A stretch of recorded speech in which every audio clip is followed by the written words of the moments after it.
I didn't know. Maybe some personal information could come up. I don't know who the fuck Emily is. Stop sending me notifications. I hate this application.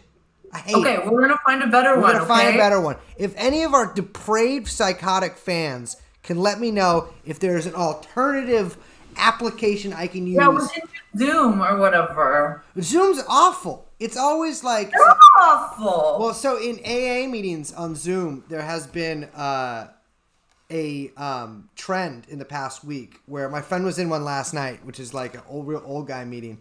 And some guy's like, man, I really need to talk. And then the screen went over to him, and he was just fucking cranking his hog. Ew. Yeah, masturbating. Really? Yeah, and there was like the other night in this one, like I don't know why it's not near my house. It's on the internet now.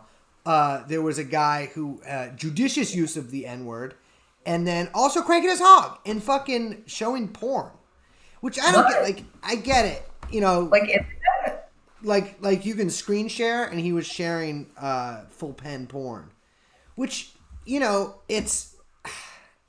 I get, you know, if there was like a political meeting or something like that, you know, it's you go and do something. Does DSA have Zoom meetings? Oh yeah, I went to it. A lot of the N-word there too, but that was just the regular members. Like a bunch of people joined and said slurs, which I'm like, okay, that makes sense to me, right? Because you know you're doing something. Does DSA have Zoom meetings? Oh yeah. I try to get on here, but that was just the regular. Look at this. We're humiliating ourselves in front of our audience. But I want me to get closer to the mic. Who's got to get closer? I don't want to sit up close. Oh, yeah, you hate that. Better. Liz thinks microphones can pick her up from across the room. Okay, so I don't want to talk about porn anymore, but... Let's make some. No, this is not that kind of stream. So I finished Tiger King. Mm-hmm. And I have some thoughts that I would like to share. And I should say that since people are watching, if you haven't watched it, sorry, spoiler alert, I'm going to talk about it right now. Mm-hmm. Anyway, okay. I texted you this. It took me until the episode where they reveal the drug stuff to realize they were all on drugs. It's amazing. Is that true for a lot of people? No, I think I'm just like a Dumbo. I literally was like, ooh, he doesn't have a lot of teeth, but I guess, you know.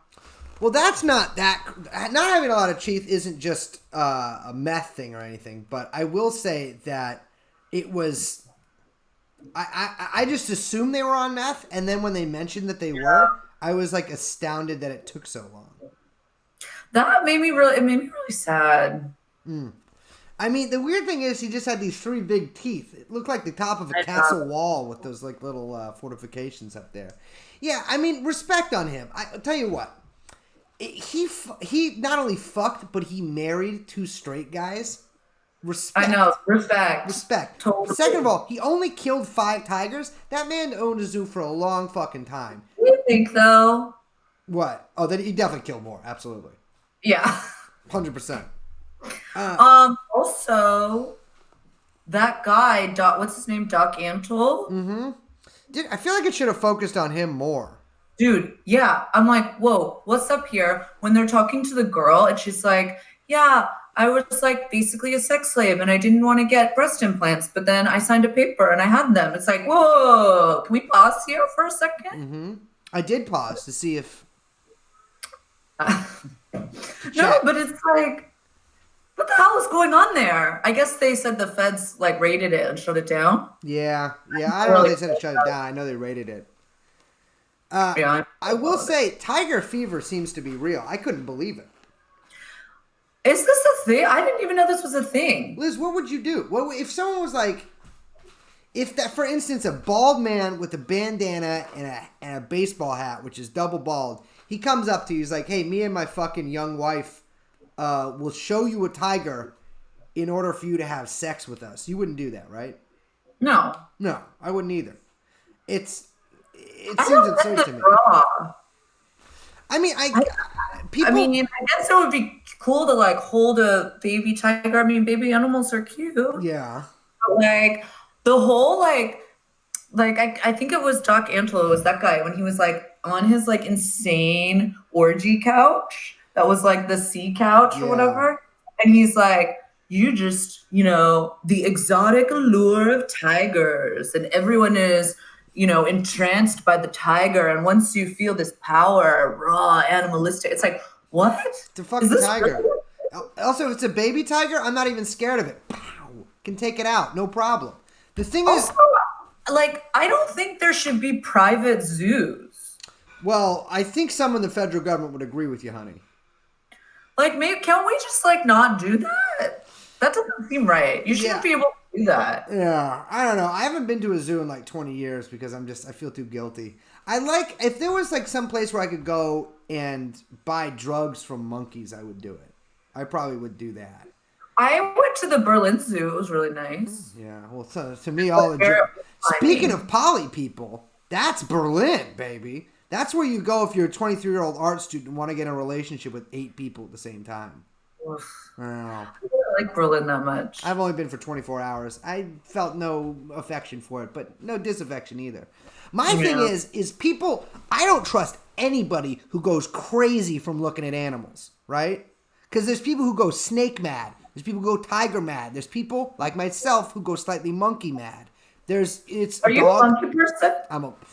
Yes, big monkey. This is the Wait, year. Really? Yeah. Oh yeah. Monkeys. What kind of monkeys? They're like humans, but malformed. Did you like the wife of the Scarface guy, who also he was like fucking rad. She had her closets for monkey clothes. Oh yeah. Do you like that? Oh yeah. Oh, an organ grinder. It's so the honest jobs that monkeys can get are number one job for a monkey is organ grinder. Going back and forth with a little vest, possibly a fez. Organ grinder. Second. Oh yeah, Well, second. Bellhop. Third job is waiter, which kind of crossover with bellhop there. Very fez work. Basically, it's work where you can wear a fez. Yeah, a little hat too. Yes. Yeah. Monkeys. A lot of people don't know this, but monkeys were one of the most important constituencies of the Ottoman Empire. There was an entire monkey eyalet in North Africa, where monkeys had escaped from all over the world. Asian monkeys, African monkeys, even at that point, some European monkeys. There was monkeys in Greece at that point. Had migrated down here and had their own eyalet. They have, of course, their religion. They worship the ape god. And the Ottomans let them live peacefully. They had their own system. But my thing is, a monkey is a man, essentially, with no rights. And I'm dedicated to the... That's not right at all. I'm sorry. If a monkey does work and doesn't get paid, what's that called? I don't think that should happen. We should have monkey unions. That would be so cute. There should just be separate monkeys. So Cuba has 2 currencies. They have a currency for tourists and export, and they have a currency for internal. There should be 2 currencies across the world. There should be a currency for humans and currency for... No, that is true about Cuba. And there should be a currency for monkeys. Absolutely. But it's how many bananas. That's how they do it. Yeah, they do go by... They do the banana dollar. Speaking of the dollar, bye-bye dollar, huh? What do you mean? It's depression, baby. Oh. Yeah, I thought you meant something happened. Oh, yeah. Well, yeah, I bet a bunch of money. Yeah. What's this? You're talking about like us living in a depression and not us being depressed? I'm not depressed. I don't think I am either. I just am in general. That's sort of like my natural like state. But yeah, stuff's weird. Did you see Trump like extended the whole thing? No, he said I missed federal it. guidelines are extended until like April 30th, I think. What's extended? April 30th. But what happens until that? Guidelines. Okay, the CDC stuff, yeah. But he was just talking about lifting it. Yeah, he just says whatever he wants. That's true. Respect, me too. I mean, also it's all just like PR. That's like his move, you know. Yeah. I mean, that's kind of the president's supposed to do in some weird ways. It's like Not that, I mean, I still stand by the fact that he said all that shit because of the market, but just to like stop it from hemorrhaging. Juice it. I like it when you call it juice in the market. I love Mm-hmm. juice in it. Juice it. There was such a great, I've seen, there was like a really good run of OJ t-shirts during his arrest that just said, "Don't squeeze the juice." Yes. Personally, I love the juice is loose was my absolute one of the greatest. The juice, great. calling someone named OJ the juice is one of the greatest. Great. Oh, greatest amazing. When I went to City College, and when I was going to City College for athletics, meaning I had become so addicted to drugs, I dropped out of every class but the swimming class I was in to get a PE credit. There was a picture of O.J. Simpson in the locker room, like a framed picture, because he's from City College, and it's community colleges. Sometimes you don't got a lot of athletes to choose from. But yeah, so I wonder how he's doing in this economy. OJ, he's posting a lot. A lot of people are posting a lot, baby. That doesn't mean that's He's good at posting, I think. Can you say that about OJ? Yeah. White women voted for Trump. I will say I am concerned that many are going to lose their job. I told you my new theory, right? No. So my new theory is that COVID-19 is a bioweapon, but not by the U.S. government, although I think they are in cahoots. I think COVID-19 is a bioweapon by a secret combine called Majestic 12, made up of 12 different courier companies, for instance, Postmates, DoorDash, Instacart, etc. They want to nuclear bomb the economy. Everybody gets fired from their regular jobs except for people who work at home, meaning a certain subset of office workers who order a lot of takeout, and people who work at restaurants that do takeout, and then everybody else becomes a courier. And so our entire economy is just people bringing MacBooks, people bringing takeout, people bringing chow mein, pad thai, assorted noodles to various offices, because WeWork blew up, right? And so there's no more office to go to. And so now everyone's going to work from home, and we're all just going to be pedaling along, bringing them their sandwiches. That's kind of what we've been saying, like that this is, that's the kind of whole idea of the like great leap forward, because now you've got two castes, right? Which is just the people who can work from home and those who can't, serving the people who can work from home. And I saw it's like Amazon is hiring 100,000 people, and Walmart too. Oh, yeah. It's like it's going to be a fucking cash grab by, big box retailers. This is going to be like accelerationism for Walmart times a fucking million. Like it's that crazy. Is like one possible future. I think that like that can be, I don't know. We'll see if that can be staved off. It just feels like, it's like further and further consolidation. I was talking to my dad about this last night, and we were talking about Zizek had a new piece in RT. He's got a new book out, but yeah. No, it's not out yet, but yeah. But he was talking about how, and I think this is totally true, and you and I have talked about this, that like some of the like apocalyptic visions of like martial law and everything's going to get shut down. I know, this is cute, and all of that. And that just like betrays a desire for that in the absence of it, right? So you think that like our fear of, or like Zizek thinks that our fear of martial law and all the talk about it, because we don't see that heavy response coming from the government, we are basically nagged into desiring it. Not so much nagged, but it's like the fact that we know, it's like, it's more so a like psychological response to total uncertainty, right? Like, I don't think it's that like people are literally begging for martial law. I mean, maybe some people, but that there's like a desire for control because we feel like there is none. Yeah. You know I mean, I don't yes, know. Ma'am. I don't yes, know. Ma'am, I do. What? Yes, ma'am, I do. Well, it's like you and I are always talking about how, like what you say, that the state just has no capacity to do something like that. And that's totally true. Like, I do think that both the left and the right, in their kind of maybe it's like Freudian desire for this like omnipresent authoritarian other that it's fighting against, tend to overestimate the capacity of the state. Yeah, I do agree with that. I mean, it's weird that the American bureaucratic infrastructure is basically, I mean, it's like a lot of it's just make work jobs that like, and yeah, I see what you're saying, which is, I'm a fan of make work jobs. Don't get me wrong here. But like, it isn't equipped to do like what China did, for instance.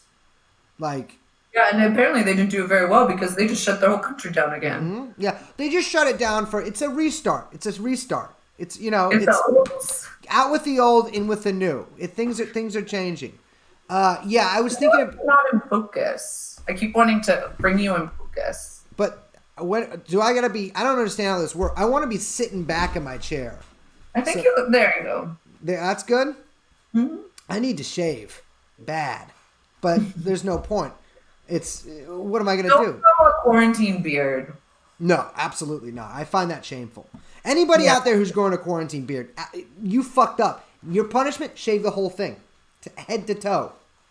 No, I haven't been growing a quarantine beard. I've actually been growing a quarantine penis. Like, I've just been letting it grow out and get longer. Yeah, it's cool. I've like, it's unfurled several links now.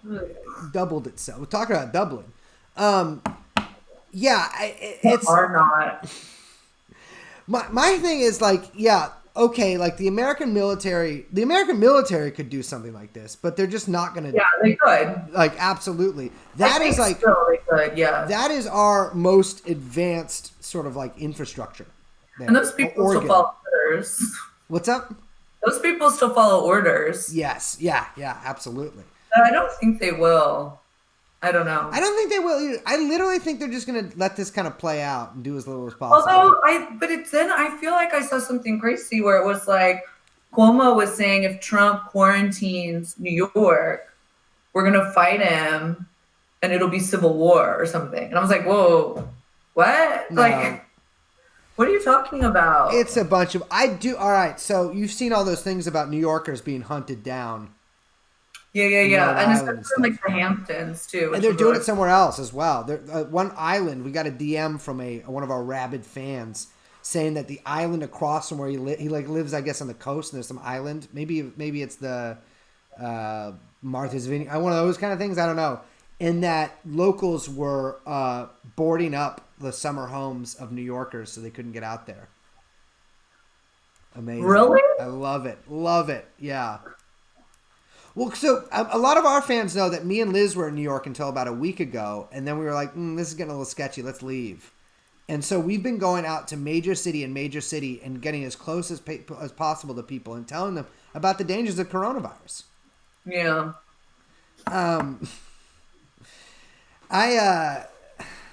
Yeah, it's gonna be weird. I just wish it was like a month from now and I could see what's happening.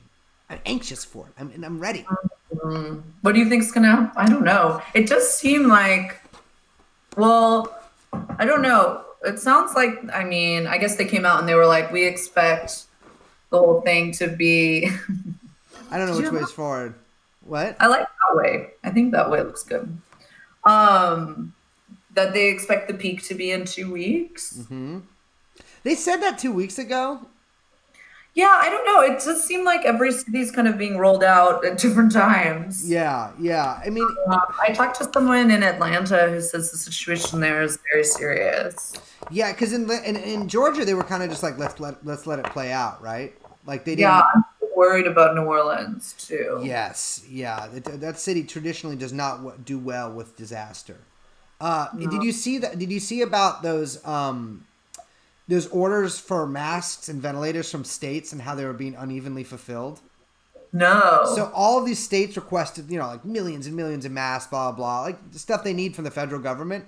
The only state to get its order, everyone else got Maine got 5% of its order. I think Colorado got 12%, whatever, along those lines. And then Florida not only got its entire order fulfilled, but there was another one identical 2 days later. Oh, because of what's his name? No, it's because some of these states say you can get anything is because they have Republican governors too. I think it's just because of Mar-a-Lago. I didn't even think of that. Of course, right? Oh, brother. I know. It sucks. I don't want to tear up my membership, but I gotta. Not because of Trump.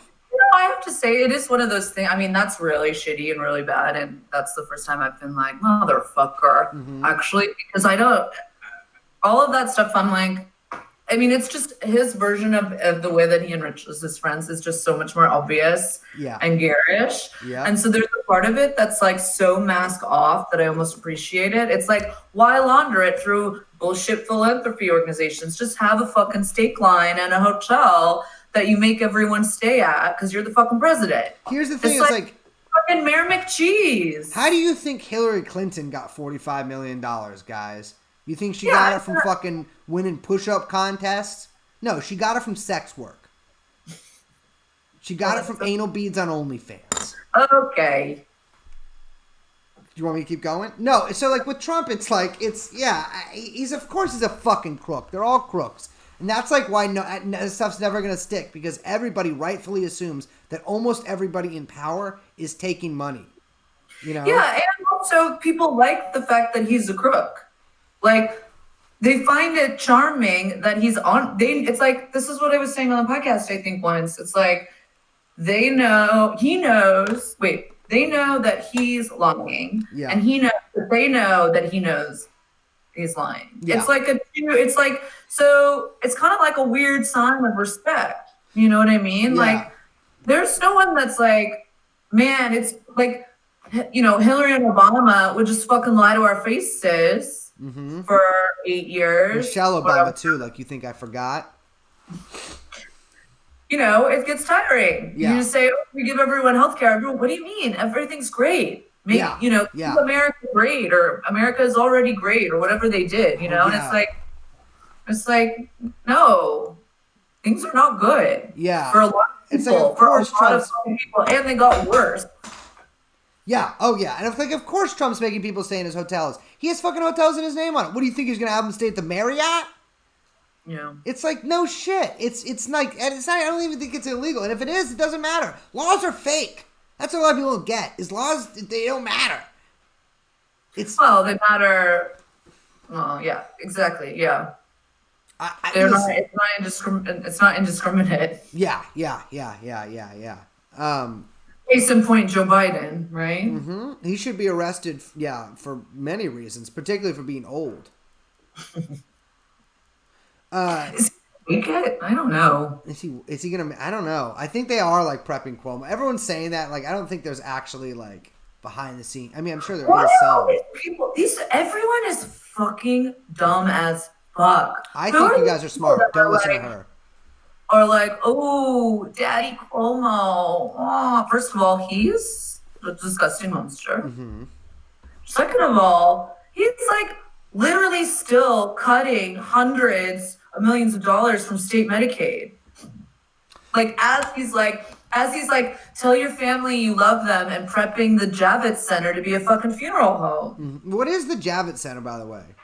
Oh, it's like a huge convention center on the West Side Highway. I don't truck in such things, ma'am. A second. I don't need to know the address. I'm just wondering what it is. It's like the arena. It's like a huge convention center, so they have like big conventions there. But famously, that's where Hillary had her victory party, where she didn't come out. Where she wouldn't come out on stage, and John Podesta had to come out and be like, "Please, everyone, go home." Wait, they had a glass ceiling? Oh yeah, you don't know about this? Of course not. No, I was in the Middle East. I didn't know Hillary Clinton lost until 5 days after it happened. Oh, I forgot you were in Syria. Yeah, I was on the range, baby. I was on the trail. Yeah. So what happened, to quote her book, was that, you know, my guess is that she was so pumped full of like adrenochrome. I don't know. I actually literally do think she's on adrenochrome. You know, I wonder if she like, I don't know. Part of me wonders if the campaign like knew it was going to lose the weeks leading into it. But yeah, so she's probably like sedated because she lost to fucking Donald Trump. She's at the Javits Center. It's in like full, you know, DNC regalia. Mm-hmm. there's like swastika pennants, just like the eagle of the Imperial Germany everywhere. Girl bosses everywhere. Mm-hmm. Little armies of Eichmann little girl bosses. Mm-hmm. And she would not come out on stage. Coward. So they had John fucking Podesta, who literally looks like a pedophile. He fucking eats babies.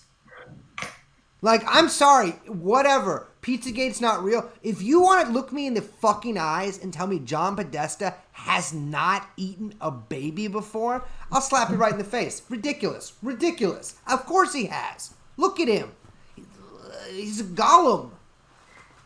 It's ridiculous. He's not. He just looks like something dangerous is coming. He's like a foreboding image. You don't want to cross that on your path. No. If you're at the damn crossroads, I've been to the crossroads actually in Mississippi. I've been to the actual crossroads where Robert Johnson sold his soul. And you know what's there? There's a Sonic. Like the fast food place. I never had Sonic. It's that's the only time I've had it at the crossroads of Robert. Who's that? No, don't do this again. Oh, it's not my screen. Yes. No, turn that off. It's a loud beeping. I am right now. God, this is why. So you guys might notice that I am on the opposite end of the screen today. That is because we are streaming from my laptop, meaning that no mistakes will be made. That is why we're on promptly at 5 p.m. sharp. How does this happen, though? None of that happened. Oh shit. What? It says they can see. It says that your top is off. What? I was making a joke. I was saying. Oh. It says yeah. Christ. This is I gotta say. Hi. This week has been testing me, baby. Really? I've been tested. Yeah. What happened? It's just my walks have not been able. They've been. There's only a few places I can go at this point, unless I walk for like 3 hours. But due to the intermittent rain these past couple days, I can only take short strolls around the boulevards because I'm afraid of a sudden downpour. And should I be too far away, then I will get soaked. It would wash the corona off you, though. So another thing I've been telling people. I posted it, or I had my friend post this from our Twitter account earlier. Apparently, CDC is saying that if at least one of you showers, you can go out and have sex with somebody during coronavirus. I don't think that's true. Well, I'm sorry. This is from Fauci, not from Dr. Liz. Like, this is literally on the CDC website. You don't have to look it up. I was looking at it earlier. You know what? I've had enough of Dr. Fauci. Scurry back to your hole. I don't like Fauci. I don't trust him either. Remember when he wrote that fawning email to Hillary Clinton? Not to bring up HRC again, but he's in WikiLeaks. I gotta say, Fauci's in WikiLeaks. Yeah, well, he's Obama. He's an Obama guy. He's an Obama guy. The guy who DM'd me about Hanks. Who the fuck has been DMing you? Guys? So he says, and I really like this theory, which I think I told you, but now I'm going to tell the people listening, is that Hanks doesn't have corona. Oh, Tom Hanks. Yeah. So Tom Hanks is actually, I feel like I just want to read his message. I think you should. I will say this for the future though. I know that there's a lot of lonely people out there right now, sitting in your apartment thinking, damn, I want to secure the bag after I get out. I'm sorry, fellas, unlock your proton torpedoes from the lady to the left of me or right of me. Stage left? I don't know. If you DM Liz, I will DM you. Anything you say to her, I will say to you. But I actually won't say it to you because you'll get the satisfaction of that. I'm just saying, not happening. Not happening. Ever. The last 2 people I dated, I met on Twitter, so I'm not doing that again. What? Not 3? All right. Okay, wait, I'm trying to find this. This is straight crystal meth right here. Where is it? I feel like it was. Oh wait. They should make Juul cigars. Okay, so I just want to read his message because I think this is totally true. When he meaning Tom Hanks. When Tom Hanks came forward, there were only a few hundred cases in the US or Australia. Now remember, he and his lovely wife were in Australia filming a moving picture. Mm-hmm. A talkie. Mm-hmm. But Trump was downplaying Corona, and people, Obama-era expats and the CDC, Dr. Fauci, were concerned. They asked Hanks to be the public face to help ensure people would pay attention and to boost spirits when he survived. It was necessary because no one was getting on board at that time. Hanks loves to dust up to the state and think of himself as a hero.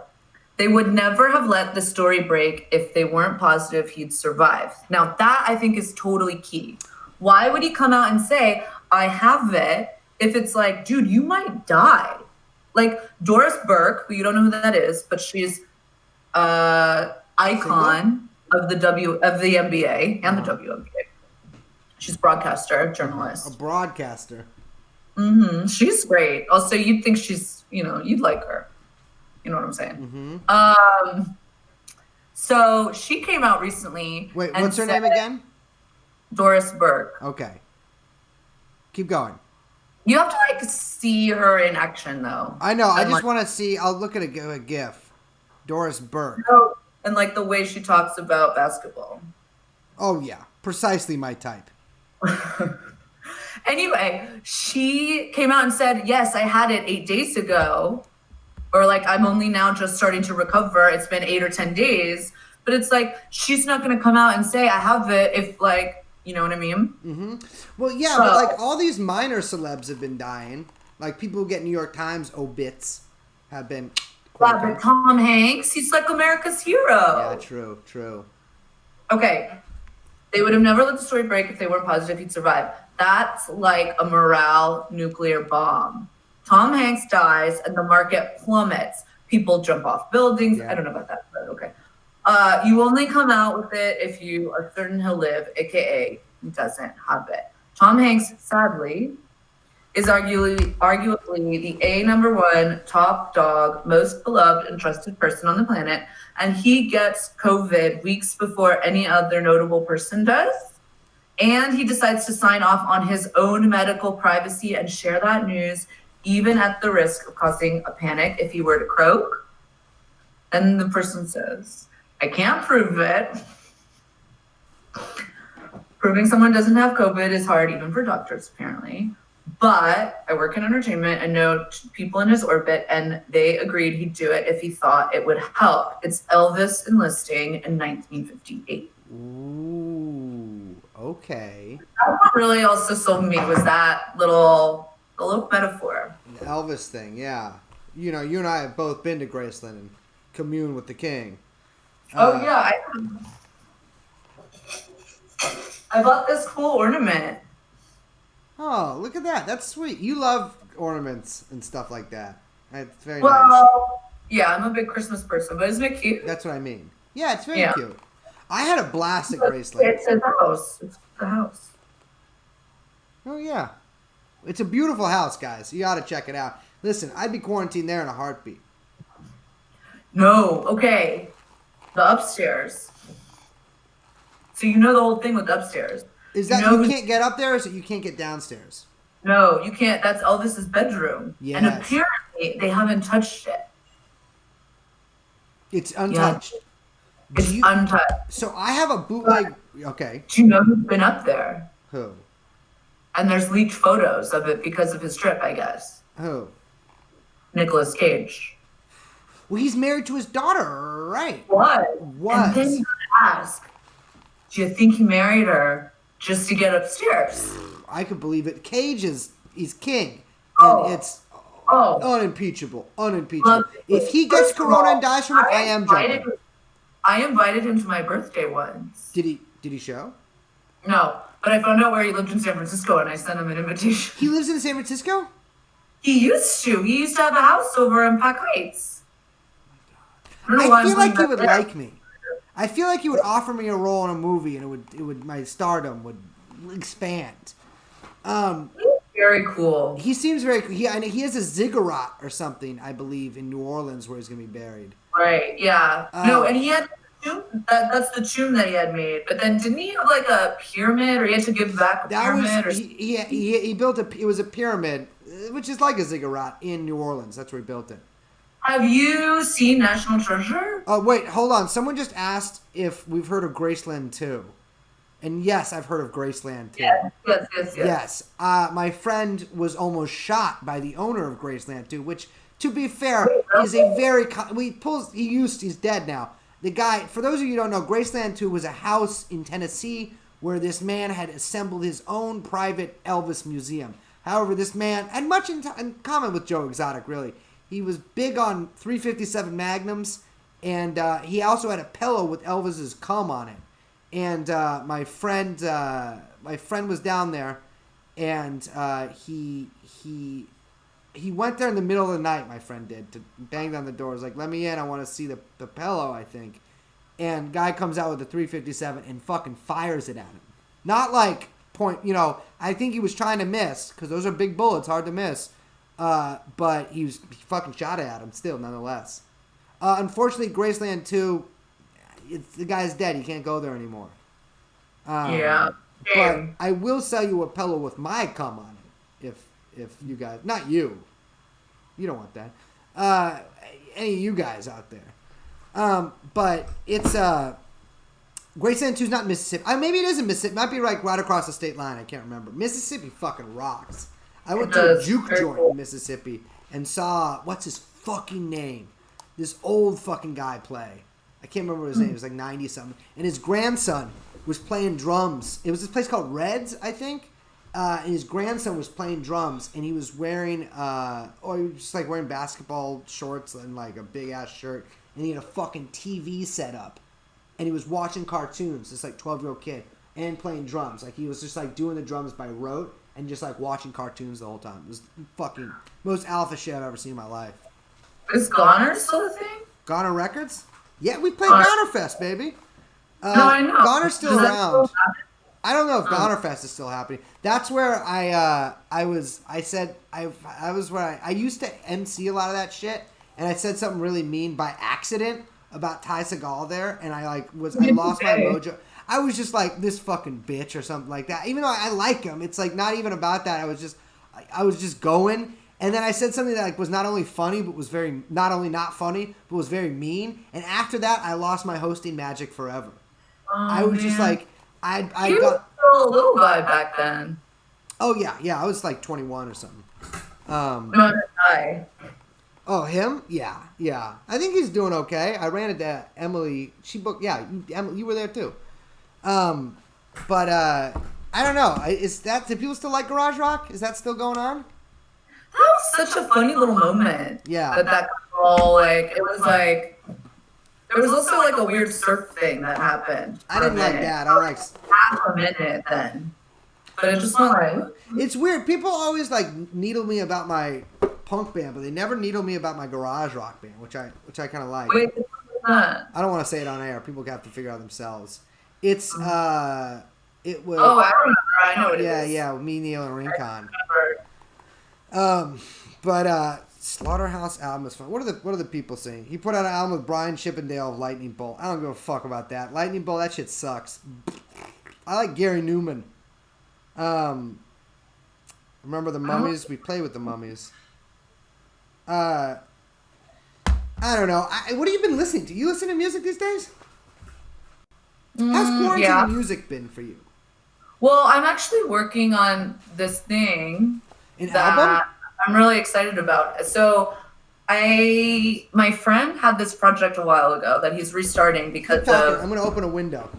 Okay, so it's a project he started a while ago that he's restarting because of quarantine, and it used to be called Public Access, but now it's called. I think they might call it something different. But basically, like people come in and do 24 hours of programming. Mm-hmm. And so you go to the website. You can just watch this like 20, and it's all in hour blocks. What do you program? Music? Well, I don't want to like ruin the surprise, but I think it's gonna go live next week. I've been like working on trying to get all of that. But so it's like 12 a.m. to 1 a.m. is like a certain block, and you know, et cetera, et cetera, et cetera. So I did have, so just as like a cute little thing, because when I was a kid, my dad would always play like doo-wop and soul music in the morning, and I would like dance in the kitchen with him, and I was like thinking about that. So I have like a whole a morning block that's all like Northern soul and like doo-wop stuff, which is cute. I never listen to that stuff anymore, but I was like really enjoying getting in a YouTube hole with it. There was a big point in this country where most urban cities were basically the entire economy was powered by soul nights. I know. That was like the only way you could get laid in 2011, or like 2009 is if you went to a soul night. I went to the one I went to Primo's. I didn't really go to like 64 or any of that stuff. You didn't? No, I was like you had a pretty intimate connection to someone who was part of 64. I know, but I was like not an Edinburgh Castle kind of girl. I would live right near there, so I used to go there a lot. Place fucking sucked. I hung out. What's that band that fucking the Vaselines?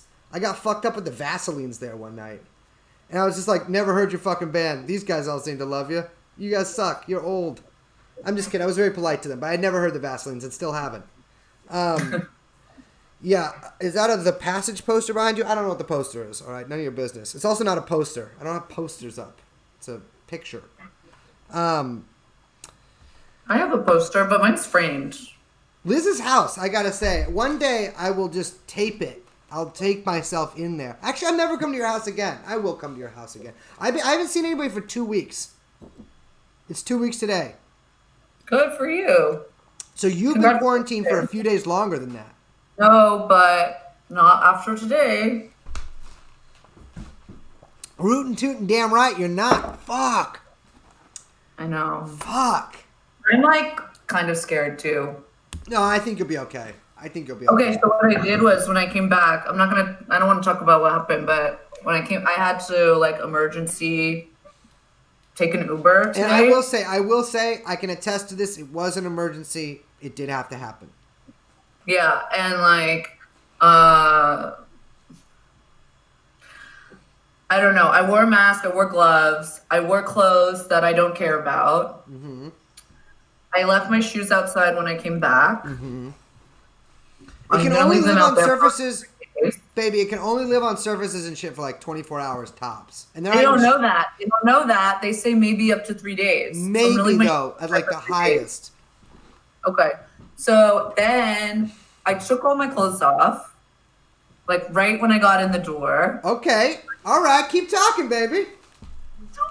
Don't be funny. And immediately got in the shower. Then got out of the shower. I threw all those clothes in a trash bag. Okay. Like you have scabies. Yes. I don't know, man. I'm just so scared. This dude was not okay. First of all, he had no mask, no gloves. Okay, fine. Mm-hmm. No gloves. Mixed. He just had a bottle of rubbing alcohol. There were like chips on the seat.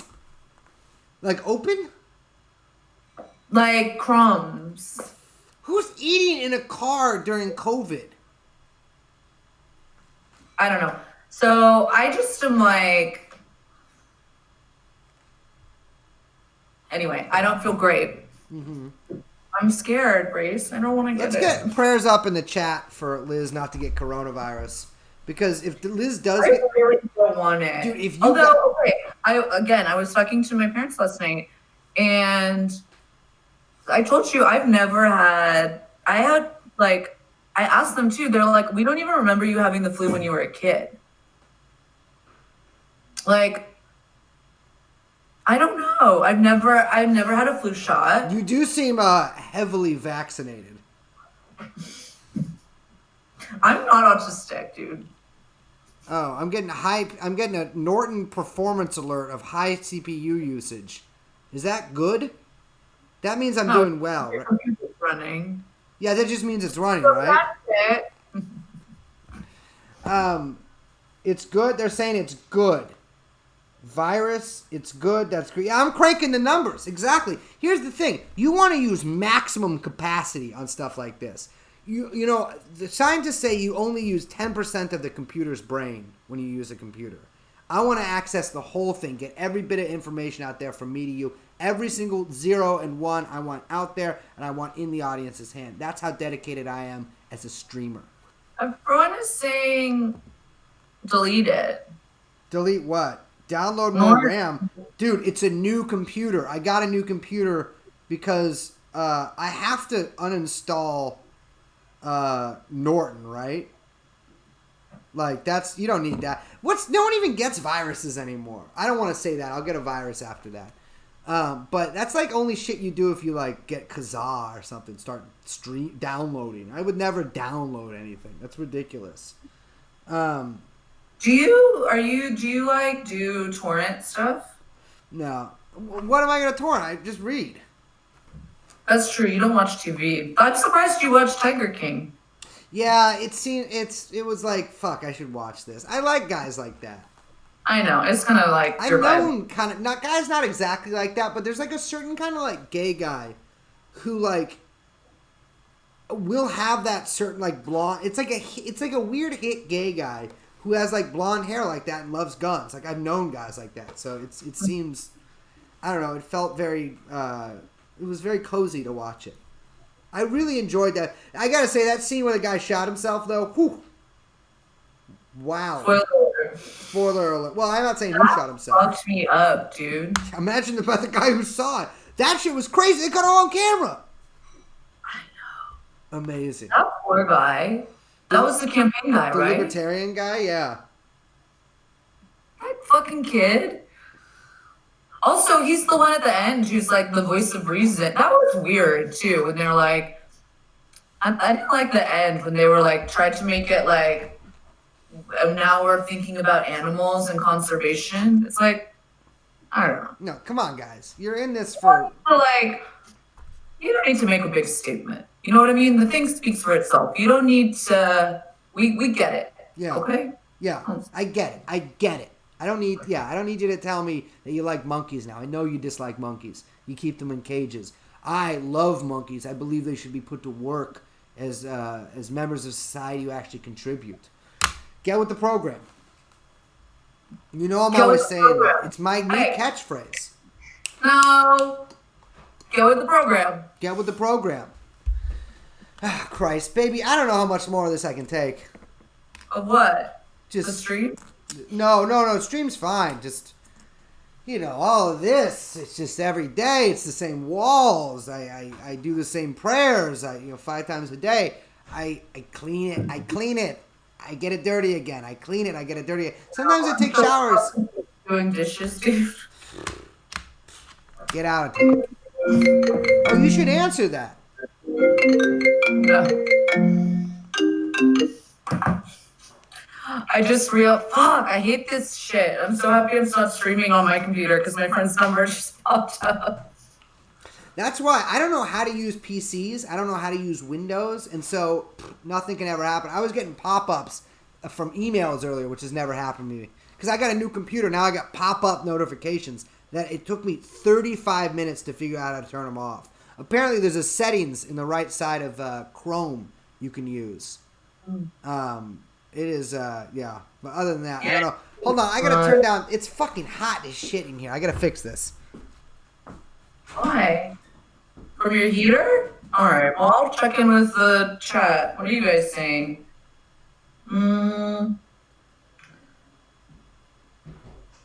Liz, Liz doxing everyone. No, I'm not.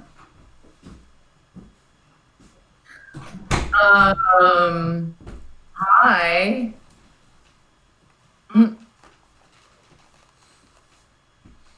Liz, how are your parents handling it? None of your business. Well, how are they handling it?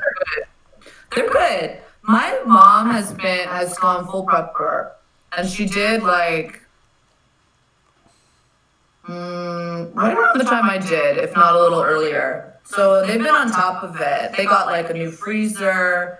They've been like vacuum sealing shit. They're going full the full whatever.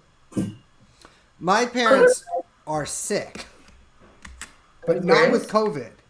Oh, okay. They're just regular sick. My dad got tested for COVID, and I don't, honestly, so he got his results back in a day. And he's in the South, and so I'm like, I don't know. It's just like I almost think he was lying to me to make me not worried. You think he didn't get tested? I feel like he did get tested, but didn't get the results back, or the results were not good. But I can't. There's no way for me to know. What? My dad, he's old and he's in bad health, and he never goes to he goes to the doctor because he's got all these health problems. But like, he's never been particularly upfront with me. And I think a lot of people are encountering this now because my dad's 73. My dad did a lot of drugs. He has a heart stent. He has bad diabetes, which he manages well, but like he just has it Yeah. he has it as hell. He definitely has it. And a host of other sort of heart problems, or excuse me, like body problems. And he's like always kind of consistently not misled me, but omitted stuff when he's told me.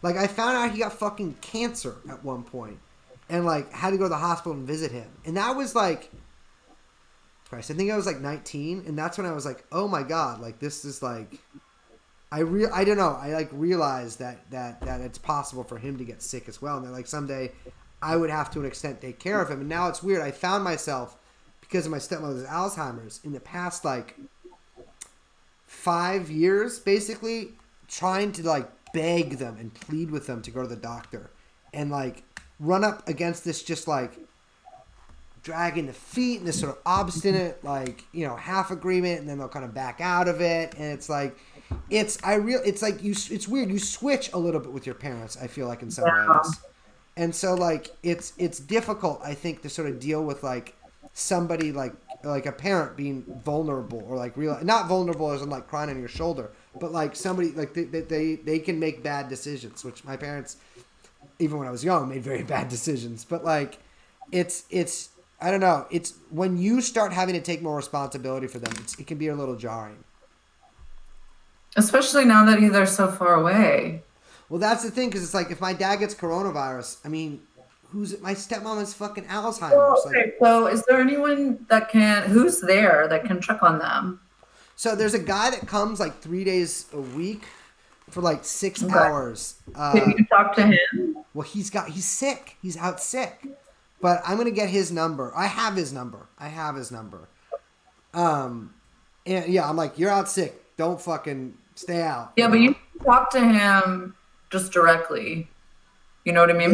Yeah. I've had to do that before with people and be like this. I had to call like all these crisis centers and shit. It was bullshit when my stepmom was like having a really, really difficult time. But like that's just what I'm worried, because like she's got a rare type of Alzheimer's that makes her mean.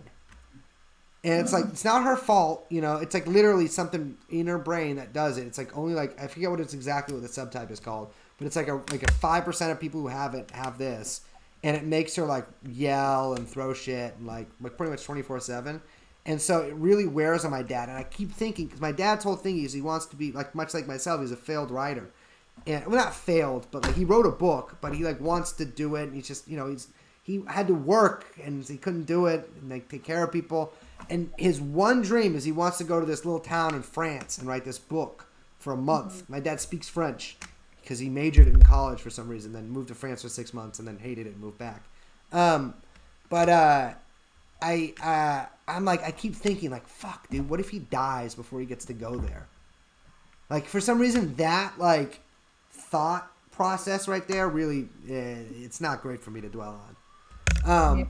But he doesn't have it. And if he's sick, that means he's staying in the house because, they can be a little hard to wrestle, parents. And she hasn't left the house for like 3 months, so she's not going anywhere. I'm just worried because, like, they're old. My parents are older than yours, I think. Yeah, they are. And so they're like years older than my parents. Exactly. I have like grandpa parents or grandparent parents. And so like, yeah, I don't know. It's just worrisome because, you're stuck here. Like, imagine it when your parent gets COVID, you're fucking stuck across the country from them. Can you video chat with him? Every time my father has video chatted for me, it's been accidental when he's been at like a bar or something. But I'm saying that's a good way for you to see what's going on. Yeah, that's a good idea. I'll do that tonight. I'll Okay. text him right now and see how he's doing. I've been in pretty close contact with him.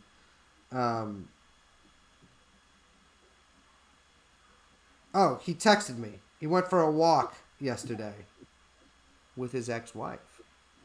They're just buds. Well, if he can go for a walk, then he doesn't have corona.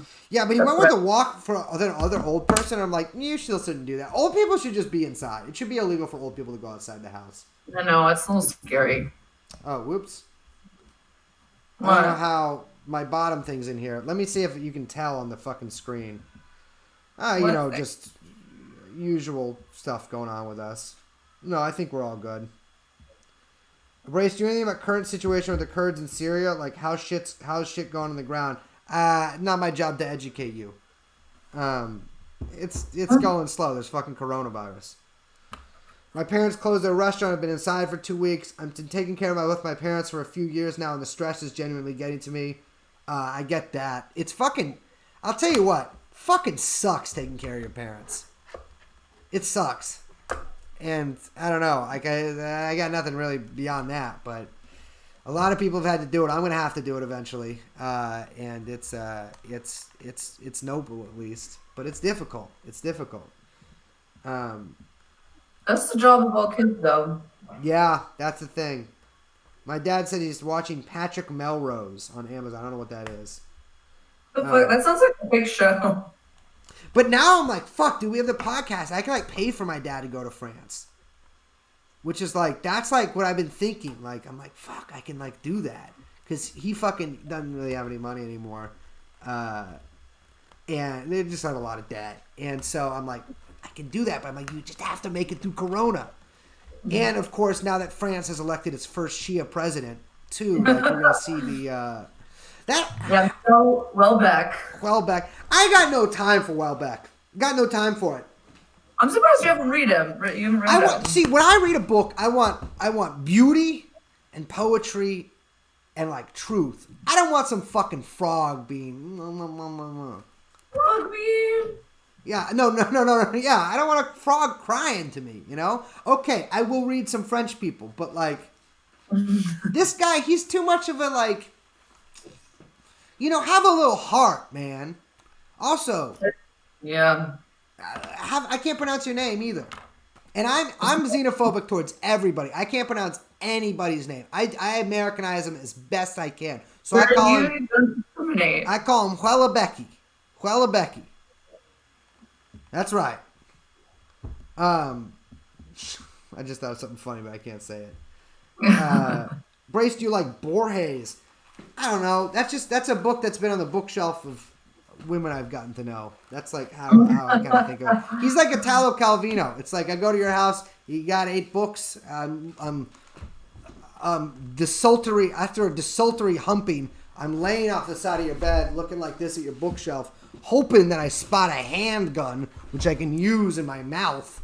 And then I see those same books every single time. Italo Calvino, Raymond Carver, and Borges. I'm looking at my bookshelf. I've looked at your bookshelf. You don't even have a book. Liz's book collection looks nice. There's a lot of books there. Not as many as me, but there's a lot. That's because the other ones are in boxes. Yeah. Oh, people were asking. I talked about... Hold on. I don't want to grab it. I'll grab it in a sec. People were asking about what Napoleon or what Bonaparte book I was reading. I'll tell you about that. I mentioned yeah. Here's the thing. Don't look to me for books to read, guys. I'm dumb. I read novels and stuff. It's look to God. Pray on it. That's the answer. That's what we should have said in the Q&A episode. We should have just said pray on it to everything, because that's really the only solution. I can't come up with any for you. You just got to pray on it. Yeah, I don't know. Can get comfortable. No one's asking me anything. Ask questions for Liz.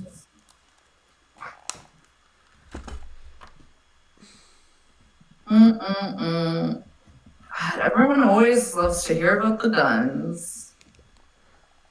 Sorry, partners. Not until we get partner status. Partner status with Twitch. How I get brain. Liz, Liz, should I tell? Wait, Liz, this is a good one. Liz, should I tell someone I am in love with them while we are in quarantine, not together? Yes. Wait a minute. Actually, I know, I'm a softie though. I know, but like, you wouldn't just be like, I mean, yes, you should plan on doing that, but you should write it out. If you love a girl or a boy, you should tell them. Immediately? No, but you know, that's what I think at least.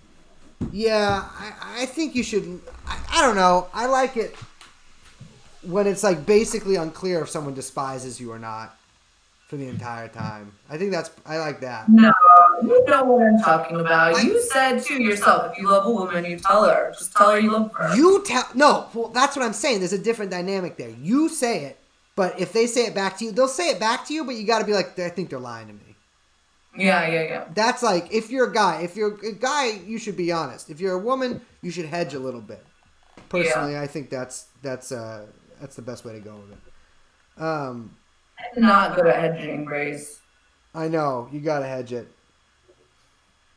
I tell them immediately, but you can't expect in return. Absolutely, yeah. You should expect. Yeah, you should never be sure. Once you're on sure footing, you're sunk. You'll lose all confidence. Should I buy a magic wand with? Oh yeah, we got Trump bucks coming, huh?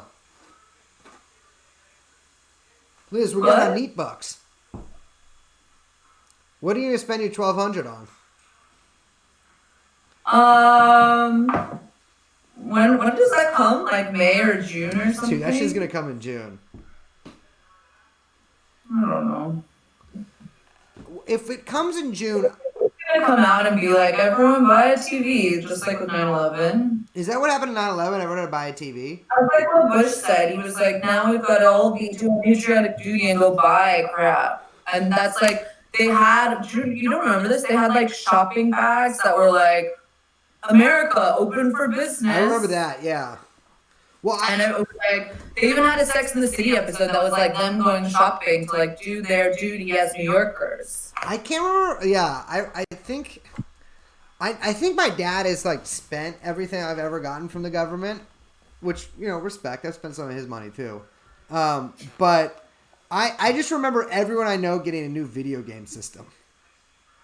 That was nice. like, that was what, like, it's, you can actually like literally trace modern racism and gaming to 9/11, because after 9/11, everyone got that stimulus check, and everybody, previously normal people who had never thought about race science or isms or anything like that, they got video game systems, and that was the first generation of video game systems that could really hook up to the internet, and thus they were shown basically a world of slurs, and that snowballed till you get something like Charlottesville.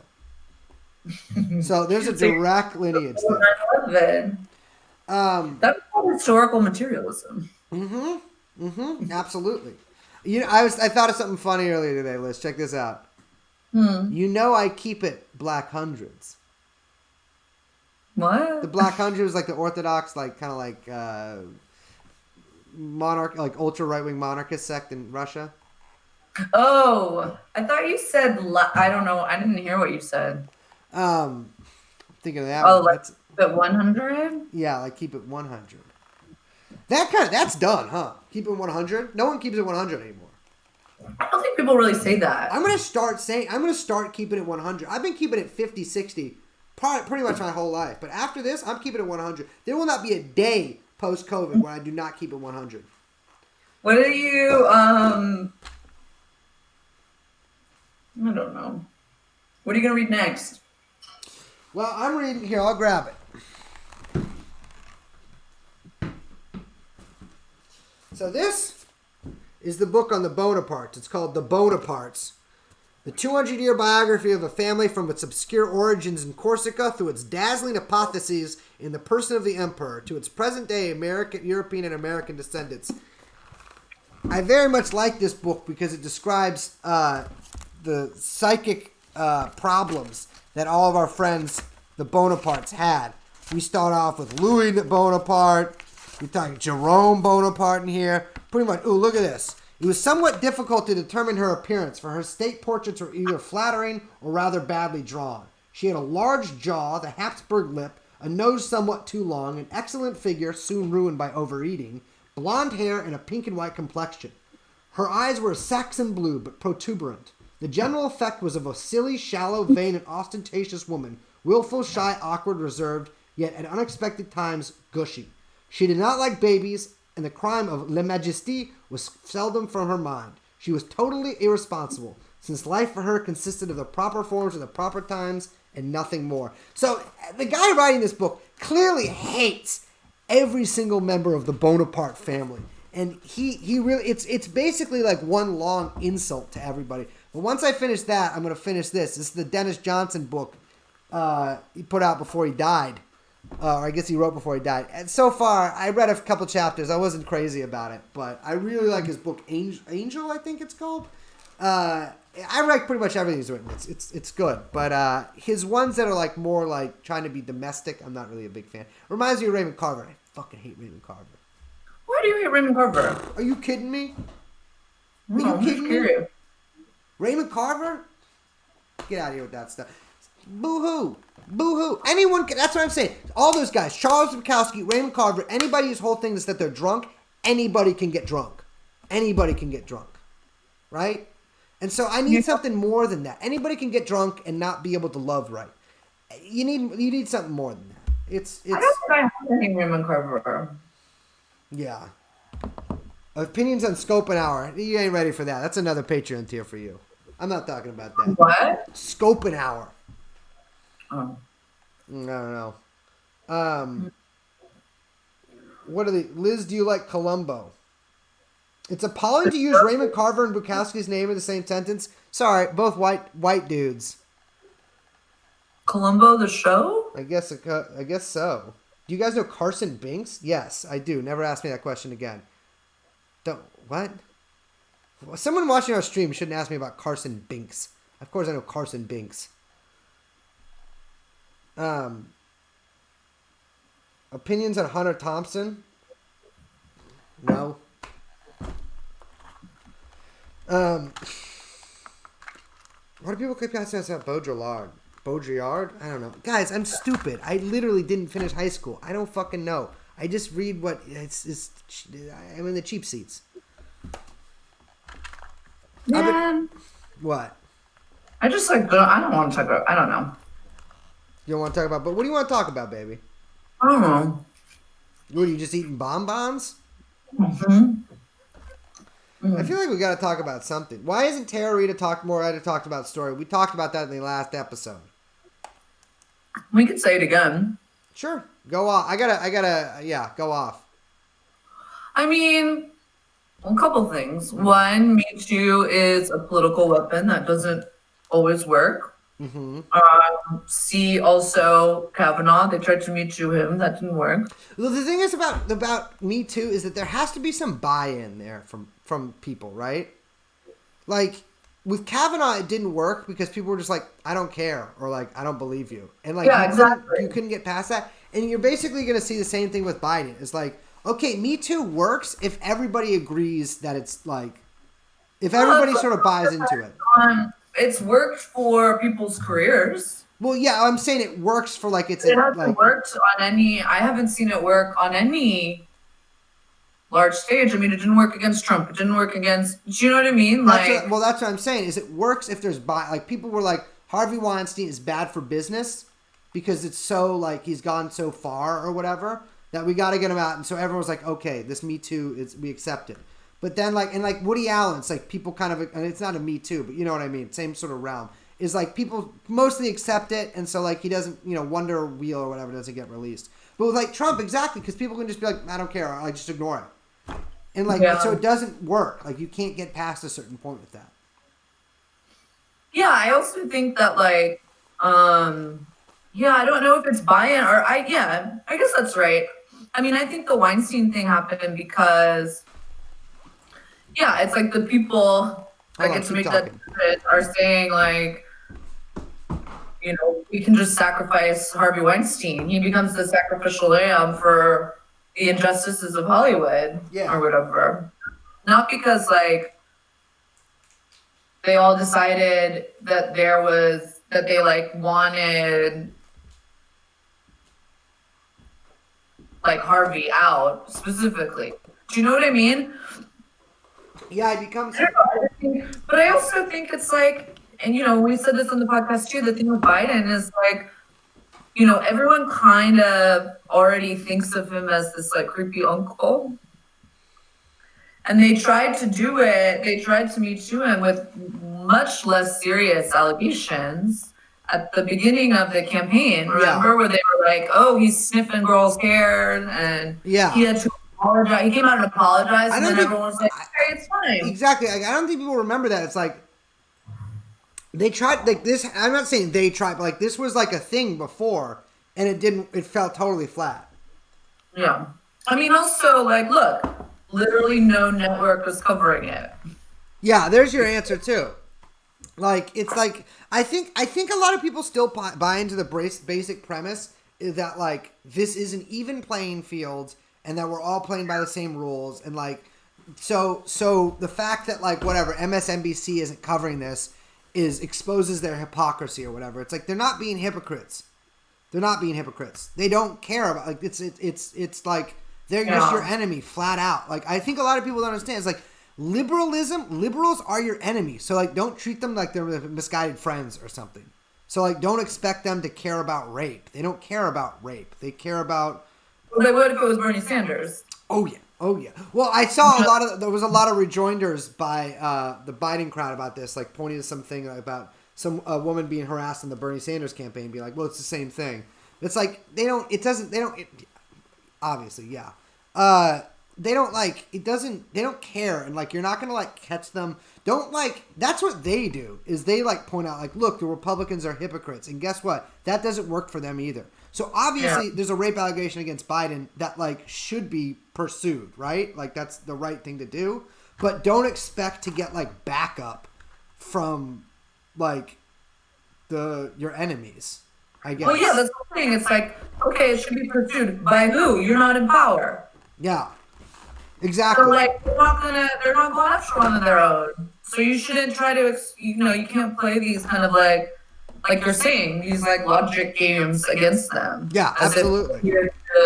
Anything. You're not going to, like, they are, that's the thing is, like, you have to understand, they are your uncompromising enemy, and they don't compromise, but you do, because you are still a bourgeois sentimentalist, and you think that, oh, well, my dad votes for fucking Joe Biden, so, like, it's like they're part of the family. I don't know why people think this stuff, but they are your fucking enemy just as much as anybody is. I don't care if they have some of the same views on social positions as you do. I'm sure some Republicans do too. That's not the point. The point is we're dealing with two separate things here. You got somebody, like they are, both Republicans, Democrats, all those people are liberals. They are liberals.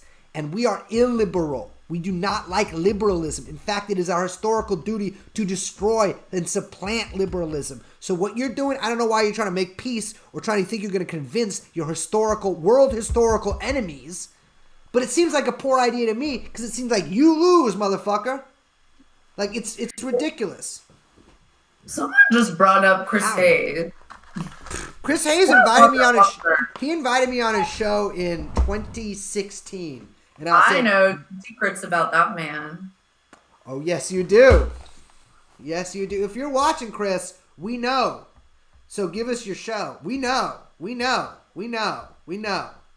I know some things that he would probably have to apologize for. Mm-hmm. People don't know this about me, but I'm actually very well connected. She is extremely well connected. I know lots of things and lots of people. We should do a $4,000 Patreon tier where we'll tell you the secrets we know.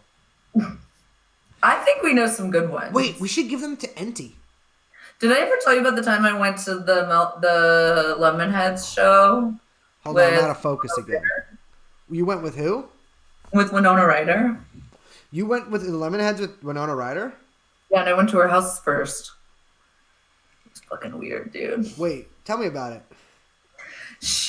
Okay. Boy, howdy. She lived on the same property as Helen Mirren. Uh-huh. And Helen Mirren had she had this like brick. It was like looked like a cartoon English person's house. Like it had ivy all over it, and she had like a red 60s MG. Ooh, It was like sick. I very know, it's nice. like pretty cool. And then Winona lived like across. Mm-hmm. And we like went I went inside once, and there was all I'll say, I don't know, should I not talk about this? Is this a bad Absolutely, you've thing? already gotten us this far. I'm out of focus again too, so I'm listening but trying to focus myself back. So one thing that was really weird is that she'd had and I realize I'm saying this as I have a framed movie poster, but this is a really rare poster, by the way, Mm-hmm. from the 70s, and it's an actual like um, one of the designers print. Anyway, whatever. Um, she had like movie posters all over her apartment in like Pier One kind of style frames, Mm-hmm. and it was like Breakfast at Tiffany's and Scarface. Like those, it was like, you remember when you would see movie posters that they had for sale at like Yeah, yeah. Tower? Yes, like they do amoeba and shit too. You can flip through it, and it's like Pulp Yeah, and Fiction or like, then it's it was like college the student things shit. you, Yeah, like flip through, and it would be like Eminem, and then it would be like, Chinatown or whatever. yeah, yeah. It was like that level. What It was movies? so weird. It was so weird, dude. It was like she just hired someone and they went to like Sam Goodies and bought a bunch of posters. Fantastic. What do you remember? What posters they were? I told you it was one was Scarface and one Oh, was Breakfast. that's amazing. So weird. That's it. How was the show? Did she like the Lemonheads? I never heard them. It was fun. I don't know. What's his name? Not Vin Diesel, but one of those other actors. He had a house out in Joshua Tree. People used to go get fucked up with his daughter there. Vin Diesel? Not Vin Diesel, one of those other motherfuckers. He's gay, right? Isn't Vin Diesel gay? No, Or he's is that married. who's gay? Is it The Rock? I thought one of those guys was secretly gay. Or like just not. I don't know about Secret. Oh, I wonder if it's the guy who's married to Rosie. John Goodman? No, what's his name? Jason Statham. Oh, he's gay? I don't know. I'm saying it could be him.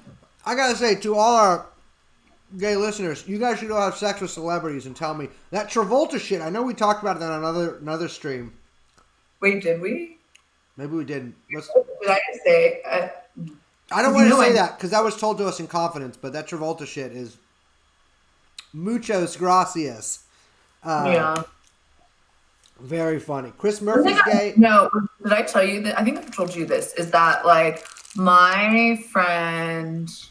Okay, so this was like from a friend, and his friend had just moved to LA and was like trying to get in the business. And like a way that a lot of people, when they're moving to LA, try to get in is they join Scientology because it's like all agents and producers and casting people and whatever. And so it's like a really easy way when you don't know anybody to just kind of like write in. And he like worked up the levels. He went up in Scientology Yeah. to help And his he got career. like basically final level. No. And they said, okay, if you want to keep going, you got to fuck this dude.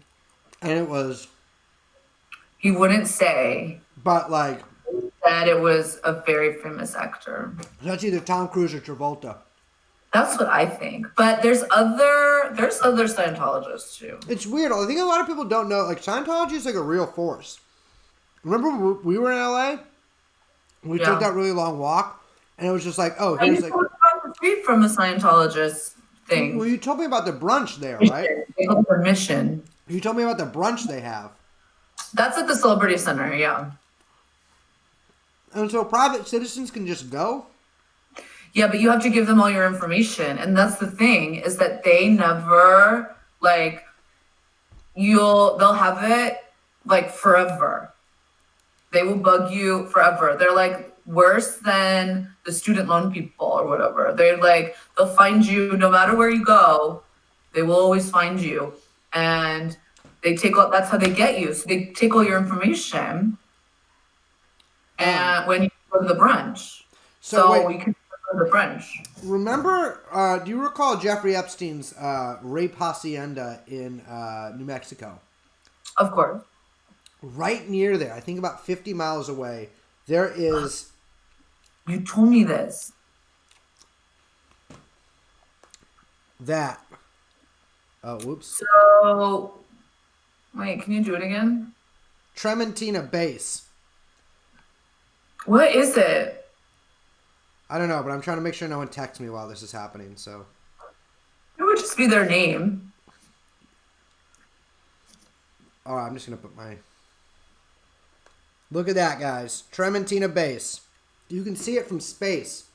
Look like boobs. It is a Scientology... Oh, I'm not connected to the internet anymore.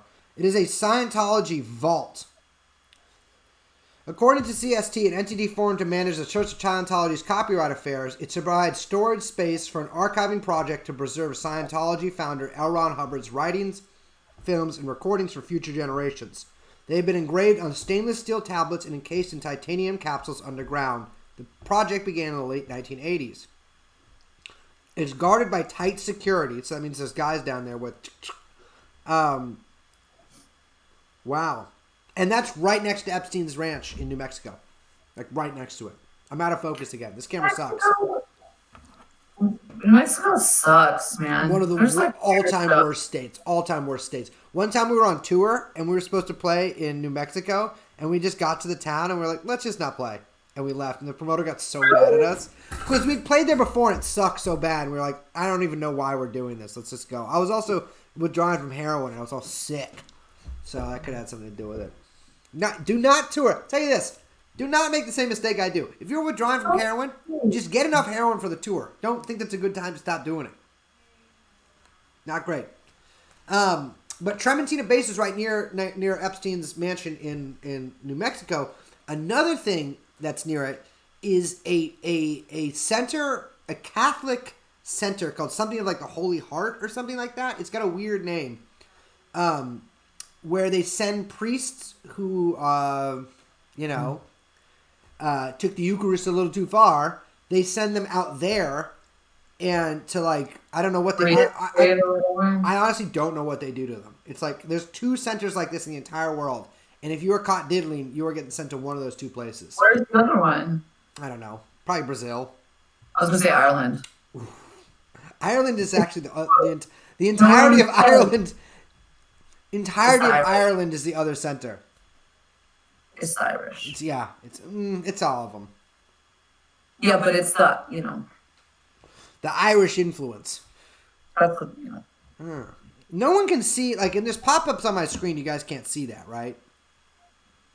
I hope not, because it's just saying my friends' first and last names. Yeah. Oh yeah, Mormonism, same thing. Dude, those people are crazy. Yes, absolutely. Remember, are insane. They got some. There's some top 3 worst religion. Which one? Mormonism? Mormon. Oh, absolutely. One of the lowest of the low. Worst religion. I think it's number 1. Number 1? I don't know. It's up there. What do you think the other ones are? It might be the worst. Let's name all the really bad ones. Well, I'm going to have to go with, I'm not a big fan of Salafism, which I know is just part of, it's sort of a tendency within Sunni Islam. Sunni Islam, whatever, I don't care, fine. But that particular brand I feel like is a little overdone. I myself do follow it. I am. Wahhabism. I am a Wahhabist, but it's again, I'm self-effacing. I don't think it's that great. Mormonism, way high up there. You know that me and the Papists don't always get along, but Mormons, way worse. I will say, as a fan of the Jehovah's Witness either. So I dated both a Jehovah's Witness and a Mormon. Really? Yeah. The girl I dated with the name. Were they still like practicing, or? Well, do you remember my diminutive Honduran ex-girlfriend? Her name starts with an A. Very beautiful. She was her parents are Jehovah's Witnesses, and she when I lived with her, and this is awful because I was when I lived with her, I had to move all my shit out of our room into the living room in like my roommate's room because her parents were coming over and she wasn't allowed to be have a boyfriend or nothing. But another girl I didn't date, but I briefly saw, I was like kind of friends with when I was younger, was a Mormon, and her parents were really strict and they excommunicated her basically. I don't think officially excommunicated for the church, but stopped talking to her because she got ear piercings. Really? Mm-hmm. Just for that? Just for that. I'm sure there was some other stuff there, but like that was why. Like, and it was like legal, religiously legal for them to do it. What do you think? What about what are Jews for Jesus? What is that? Those are fucking Judas betrayers. Nothing lower than a Jew for Jesus. Ridiculous. You can appreciate. Listen, I'm a follower of Christ in that. Well, no, I'm not. I'm Jewish. But if I was around at the time, and he was around, if I was around at the same time as Jesus Christ, and I was like in Bethlehem, and I was like from Nazareth, I would totally become one of the disciples. No question, Liz. You know me. You know I love I'm a sucker for a good leader. But Jews for Jesus are Christians who they're race faking. They're race fakers. They're Dolezal Christians is what they are, Liz. I like Dolezal. I love Dolezal. But did you see? I knew that today there was like she painted something that was like New York Corona. What's up? Did you see the thing I see? It was like a sad Asian woman in a mask looking out a window. It's like, why is she wearing a mask inside? Why is she Asian? That's a weird choice. Yeah. Well loaded. You know who else I don't like? I don't like evangelicals. Oh, that's kind of played out. Everyone knows why we don't like them. Yeah, I don't like them either. I gotta say, not a fan of Protestants either. Oh, don't get me started. I would actually like to start. No. Can we talk about... Hold on. Actually, let me make sure. Can we talk about this on Twitch? Can we have a little conversation, little honest conversation about Protestantism on Twitch? Bruh, I'm Protestant and Protestants suck. Go off on... Yes, we can talk about it. We used to... I went to Catholic school. Oh, yeah. Yeah. Seen you in the uniform. I had a thing that I called, because all these, there's a type in San Francisco of like wasps, basically. Wait, but did I you go to the wasps? I would call them that they had Protestant butt, which meant they're just like long and low and like flatsies. Always a flatsies. It's like washboard. Flatsies. Literally nose to toes.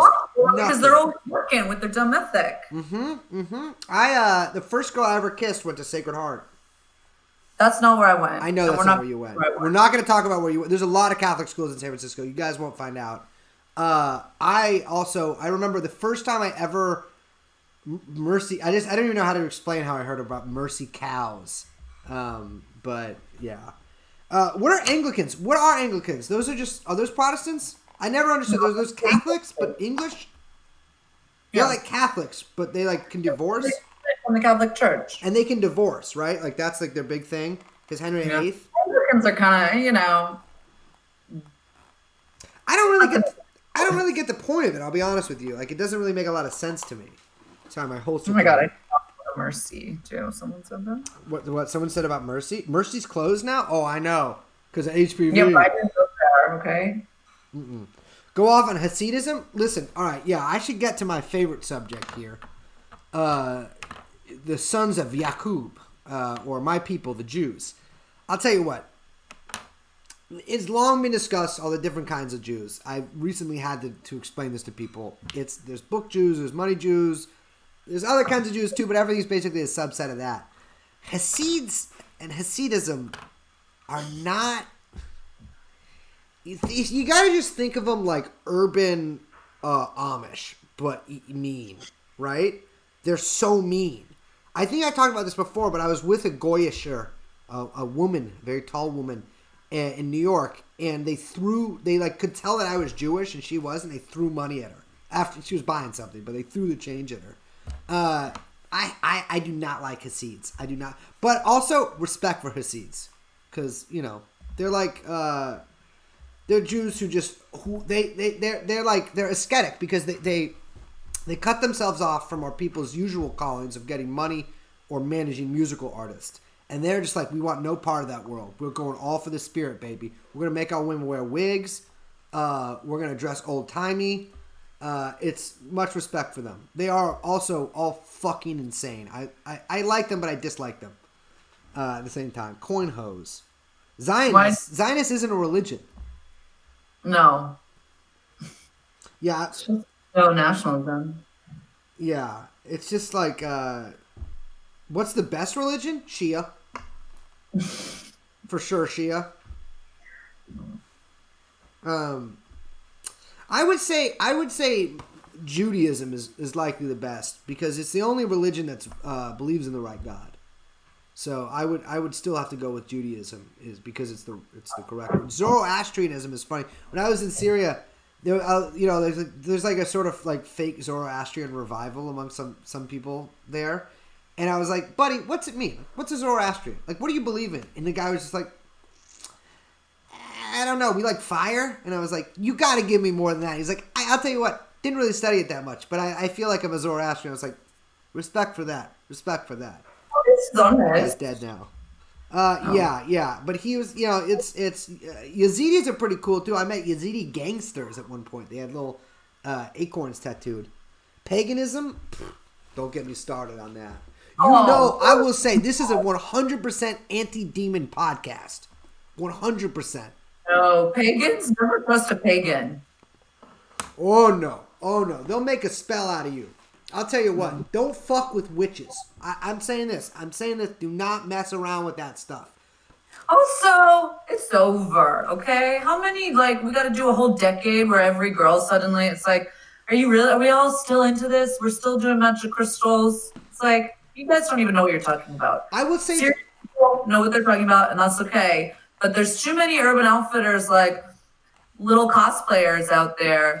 They wear hats like this. Buying $40 sage at some fucking who cares pottery nowhere. Mm-hmm. It all looks the same. It's all Instagram the store. Speak on it. And you're all basic. Mm-hmm. Basic. Their mecca is Joshua Tree. You know this is an anti-Joshua Tree podcast. Oh, for God's sakes. Get over it.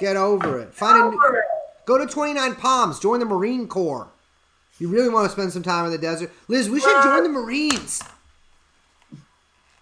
First of all, they wouldn't have either of us. Me, definitely. Lesbian. Or bisexual. What? We have it on record. They wouldn't take me. Would they? Yes, okay, I take it back. Am I too old to join the Marine Corps? How old do you have to be? 30 feels old for that. I think, yeah, that would be, I think, don't they want, strapping young 18-year-olds? Yeah, I think so, but I think they take some older people. Sorry, I had to answer this text real quick. Older than 27, you need a waiver. You need a waiver? 27 years old. You have to be a misled, horny. Why would you join the Marines if you're horny? That's literally signing away any chance of getting some poontang for many years. Just say you're in the Marines. That's the thing, is I don't think people get. You don't have to go through all these long, arduous processes. You don't have to run for office. You don't have to join the Marines. You don't have to get a good job. If you meet people, you can just tell them whatever you want. There's no reason for you to lie, so why would they not believe you? You can say you were in Iraq. You can say you're a general. How can they check? How can they check? This is people really got it. You got to understand the dynamics of society. Exactly. Get the USMC tattoo and buy a camera. I don't even understand what a Marine is. Why does the Navy need the ground forces? That doesn't even make any sense. That's stolen valor. It's illegal. No, we're okay. That shit's fine. What's Who Weekly? What's Who Weekly? I don't know what that is. My ex used to pretend to be a vet when he was having psychotic breakdowns in public, and it always worked. That's amazing. Love it. Love it. Wait, so he would just be like, "Oh, it's PTSD from the war." That's so good. Yeah. It's funny because I'm really worried about people thinking I do have PTSD. Like that's like sort of something I'm insecure about. That people are gonna think I'm all fucked up. But if I You ever, are reasons. yeah, oh yeah, no, nothing to do with that. That was like the greatest time of my life. But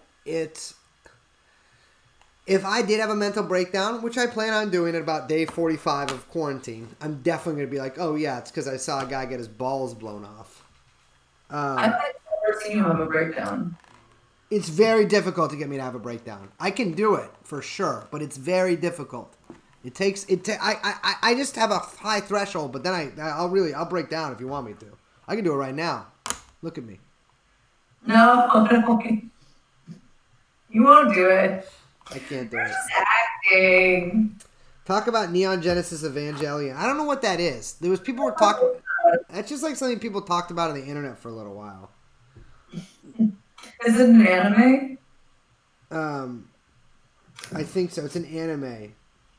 I don't think I've ever seen anime, but I know it's stupid. I've never seen it. So I think I watched Pokemon for a little bit when I was a kid, but beyond that, I don't even. I'm gonna get candy. Okay. Did you play Pokemon Go? No, I didn't play Pokemon Go. Well, I'm not going to watch anime. We're not going to talk about games or Death Grips or anime. Do you still dig Royal Headache? Of course I do. They're a great band. Okay. Actually, I have a question for the chat. Mm-hmm. I want to know how old everyone is. Yeah, give us some ages in here. I want to see what the listeners are. All right, I'm looking. 24, 23, 24, 30. Respect to you, Gaspar Lewis. 36. Respect to you, Over Easy Forever. This one just said anime. 28, 21, 40. Respect to you. 69. Feel like that's a lie. 30. This is a chat for 30 plus. Average age in this. Wow, I thought, oh my God, that's a lot of numbers. Okay, I'm looking down. Connor Webby. How come they got the crowns? That means they have Amazon Prime? We should restrict this to only people of Amazon Prime. We should just full on go. Just be like, we're everyone has Amazon Prime.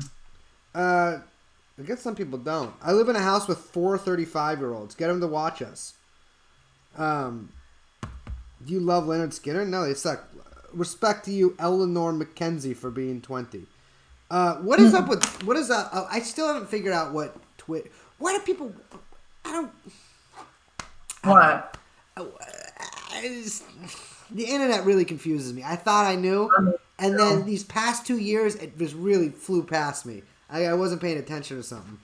And now it's just like, I don't get parasocial relationship. I had never heard the word parasocial before. Me neither. 3 months I don't ago. like that term. You know why? It sounds wrong. I guess it's people... Social. Why does it... I don't understand. It makes it sound like it's dirty. From what I understand, it's people who've lost the use of their legs, and thus they rely on online entertainment in the place of social relationships. That's not what it means. They're friends in a wheelchair. That's correct. Yeah, they're saying it. Like Lieutenant Dan. Yeah, respect to him. None of us have legs. I remember what this is called. I don't know what any of this is. So do you guys like watch YouTube and stuff? Have you ever watched YouTube, Liz? Like watched a YouTuber? No. What do they do? Like makeup tutorials? Well, like Felix got me into this guy FaZe Banks a long time ago. It's like a famous guy.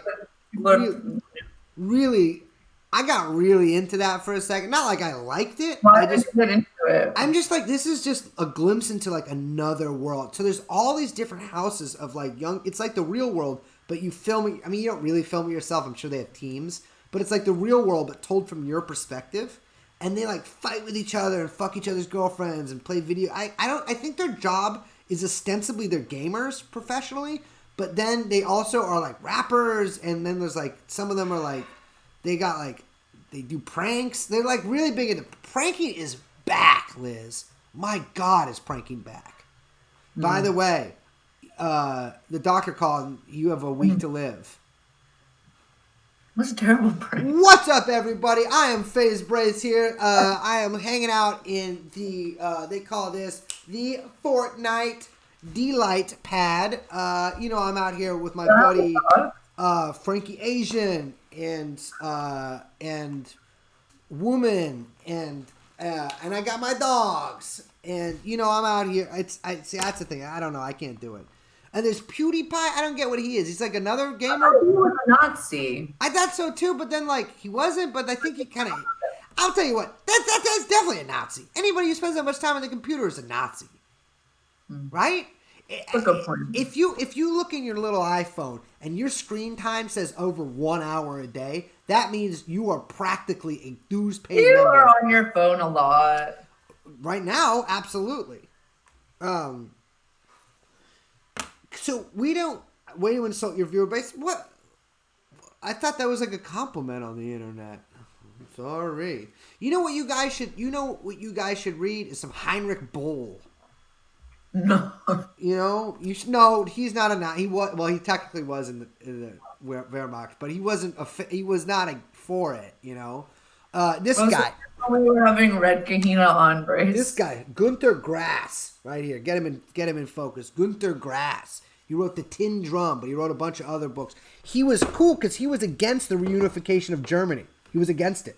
Was. Yeah. Which I am too. We got to de-unify Germany. Split it up. Well, what was I think there was the Morgenthau Plan where after World War II, Germany was going to be split up into 300 different states and was agrarian base. Yes. Speaking of Germany, should we talk about He was technically also in the Waffen-SS, but he was 14, so it's like... Okay. Should we talk about the finance minister who killed himself? Yes. Yes. What state was it? Hesse? In Hesse, yeah. Now, why would a German finance minister kill himself? Now, it said that he did it because of his extreme worry about the lack of the ability of the German state to take care of the corona crisis. Mm-hmm. Which is funny because Germany has really been... In Hesse, plenty of money. Plenty of money. What do you think Greece's gold is? And that's what I really don't understand. He killed himself by jumping in front of a train. Which is that's the thing is, if you blow your head... It's that's... I would like to see the video footage of that. Do you think he did it?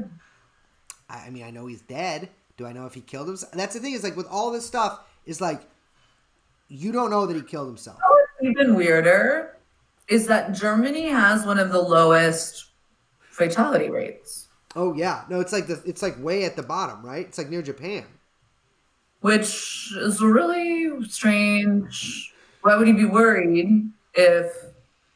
they have plenty of money. They have 29 beds for 100 people. His party's in control. He's in the CDU, the Christian Democrats, a.k.a. the new Nazi party. Well, technically, there actually a lot of Nazis did join the CDU afterwards. But there's something going on there, right? And the symbolism of the train is something that's really stuck with me about that, right? Because, well, not only are there the historical connotations between the Germans and trains, as we well know, and the Allies' refusal to bomb the train tracks, which were to stop people from going to Auschwitz and Dachau, etc. But there's I don't know, I've been really big into the symbol, and not I think there's occult symbols or whatever, but just this, I think people subconsciously choose these symbols. And the train is something, I gotta study this tonight. I gotta talk to my analyst about this. It's weird. Wait, did that killed himself? He jumped in front of a train. Yeah, jumped. He died by being in front of a train. Whether he jumped, maybe some push-ups. Exactly, perhaps some push-ups. The old Brussels heave-ho. Yes, and it's I don't know, but it seems like that means. So when I think of a train, when I learned the word inexorable, I learned it in the context of a train's movement, the locomotion of a train. And that is kind of what I keep coming back to here. Is it's this unstoppable thing and he flung himself in front of it and died in the process, right? And that, in the context of COVID-19, really has me like, it's got the gears turning here. It's, it's difficult to get these gears turning. Easy to grind them. All union and Well, I think listen, I think that there is. I'll take the rawhide hat off for this one. Now I got cowboy hat here, but I think that there is something to that, because we choose things subconsciously. Okay, and it's like killing yourself is a big statement, right? It's a statement, and you got to think of what you're saying in a statement. Like, if I was going to kill myself, which I will never do, I would think of the symbolism and stuff there. And like, obviously not everyone does. My mother committed suicide, it was just drugs. But like, a guy who's like the finance minister, and he's killing himself for a political purpose, right? He's killing himself at the despair that the German state will not be able to stop the onslaught of COVID-19, that they're unprepared for it. And so, who knows? Maybe it's because his malfeasance will be exposed or something. The CDU is going to fall eventually. I don't get it. Maybe he was going to be a whistleblower. Trained whistleblower. We just got asked if we're pro or anti Mishima. Mishima, I don't got fucking time. Ain't nobody got time for that. I don't give a fuck. Read a book by a man, okay? Or a woman. But, it's, you don't gotta. Mishima, I read it. I got nothing from it. It's just have you read Conrad Heiden's biography of Hitler? No. Actually, wait, what's it called? I've read a couple biographies of Hitler. First Stirner, now Mishima. Good Lord, you people are baby brain. No, I'll tell you what. Those people, we're baby brain? I'll tell you what. Stirner and Mishima are people who think they got, it's not, listen, it's people who are like, I'm weird, I'm out there. You want to be weird and out there, you start taking a dick out in public. No, Mishima is fine. He writes, I read 2 books by him. They were fine. But read Jeanette. Clarify that it's the listeners they're talking about. Okay. Respect to you then, sir. Or madame or whatever else. Respect to you, my friend. Yeah. My thing is, with that stuff is... Yeah, bisexual icon. Oh my God, come on, you people. It's Jeanette. Or Genet. I don't even know how to pronounce it, but I've read his books. Jean Genet. That is a man. That is a man right there. Right? Beautiful. A thief. He would literally go to prison for decades to suck one cock. He worshipped killers. He was in it the whole time. He was in it. He was a man who was 100% a fully realized man. And that's the thing. Mishima wanted to be realized. Mishima wanted to be a total man, and Mishima could not. He failed. He could not. And in his despair, he killed himself. That's the same thing. Ernest Hemingway. Ernest Hemingway could never be the total man. He came close, a lot closer than Mishima. But it's like it's important for an author to not only be an author, but to live a fully realized life. And that is what Mishima failed to do. He was a fascist, yeah, I guess.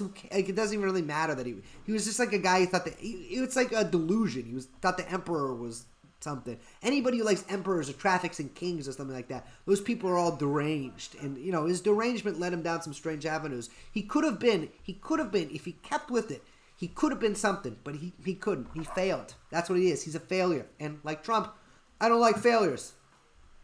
Well, I don't. What do you think of Hemingway? Someone has. I mean, Hemingway. Well, I like Hemingway. I've read a lot of it. And I know it's unfashionable to like Ernest Hemingway. It has been for a while, but I like Ernest Hemingway. I think it is. I think because it's like, oh, this man books or whatever. But it's Hemingway was by, yeah, I'm sure. But he couldn't do. He created too large of a legend for himself, and he couldn't like walk in it. I mean, he was there. I will say there's like nobody like him since then, but it's, I guess, kind of Hunter Thompson was, but like it's, I don't know. I my thoughts are a little jumbled right now. It's been a long day, but he could. I get that he shot himself because he could no longer like be a man, and like that was his whole thing. But like, I don't know. I don't know. I don't know. I gotta think about it more. But All right. I feel like he left things incomplete there. Faulkner, yeah, he's cool.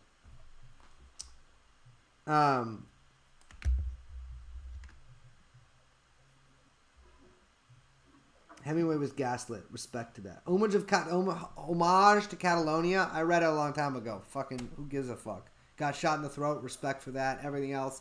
Whiny little baby. Snitch. Orwell was a good writer, but I hate the word Orwell. I just get it away from me. I don't care one way or the other. I don't care that he was snitching on people. I don't care that he was a anti-communist. I don't give a fuck. Lots of good writers are anti-communist. His writing isn't that great. That's what it is. If you need to put what I judge is the soul of a man. I don't, I'm not. His political opinions are secondary, although they're also, usually attached. But like, I don't, he could be. I like Newt Hampson. I like fucking Celine. I love Celine. You judge the soul of a man, and Orwell's came up lacking. He was a patriot, and there's nothing lower to me than a patriot. Yeah. Philip K. Dick, classic guy. Yeah, 100% realized man. Love Phil Dick. There's a book by a French. There's a biography of Philip K. Dick by a French writer who also wrote a book about who's the fucking Nazbol guy. Nazbol guy that just died. Oh, What's his fucking name? See, I'm blanking. no, I'm blanking. There's a good book by a French writer about Philip K. Dick, a biography of him. Limonov, yeah. Yeah, Limonov. That's right. Read Valis. I've read Valis twice. That's how you can't get me. Ursula Le Guin. I got bored reading it. I want to hear Liz talk. Well, okay. Hello. Talk, this is me. Liz. I don't know what to talk about. Are we too low energy tonight? I don't know. Maybe. I had a crazy day. That's the thing is, yeah, we can't talk We've about it. been podcasting like all day. I've been podcasting since 2 p.m. Sort of. Kind of. I've been in the zone since 2 p.m. It's I haven't eaten lunch, but Liz. Really? No. But What? we eat duck tonight. Oh, you're doing the duck. Scovy duck. Okay, wait. So what's the duck? What's the plan for the duck? I don't actually fully know, but I'll find out. But it's I don't know. I made pate. You made pate? Yeah. Was it good? I love pate. Oh, it was delicious. But let me tell you, not the most fun thing to make. Will you mush it up? Well, yeah. So you sear the livers, Mm-hmm. and then you have to process them. Basically, whip them with cream and butter. It's just kind of a lot, But I had them on. I mean, it's kind of gross.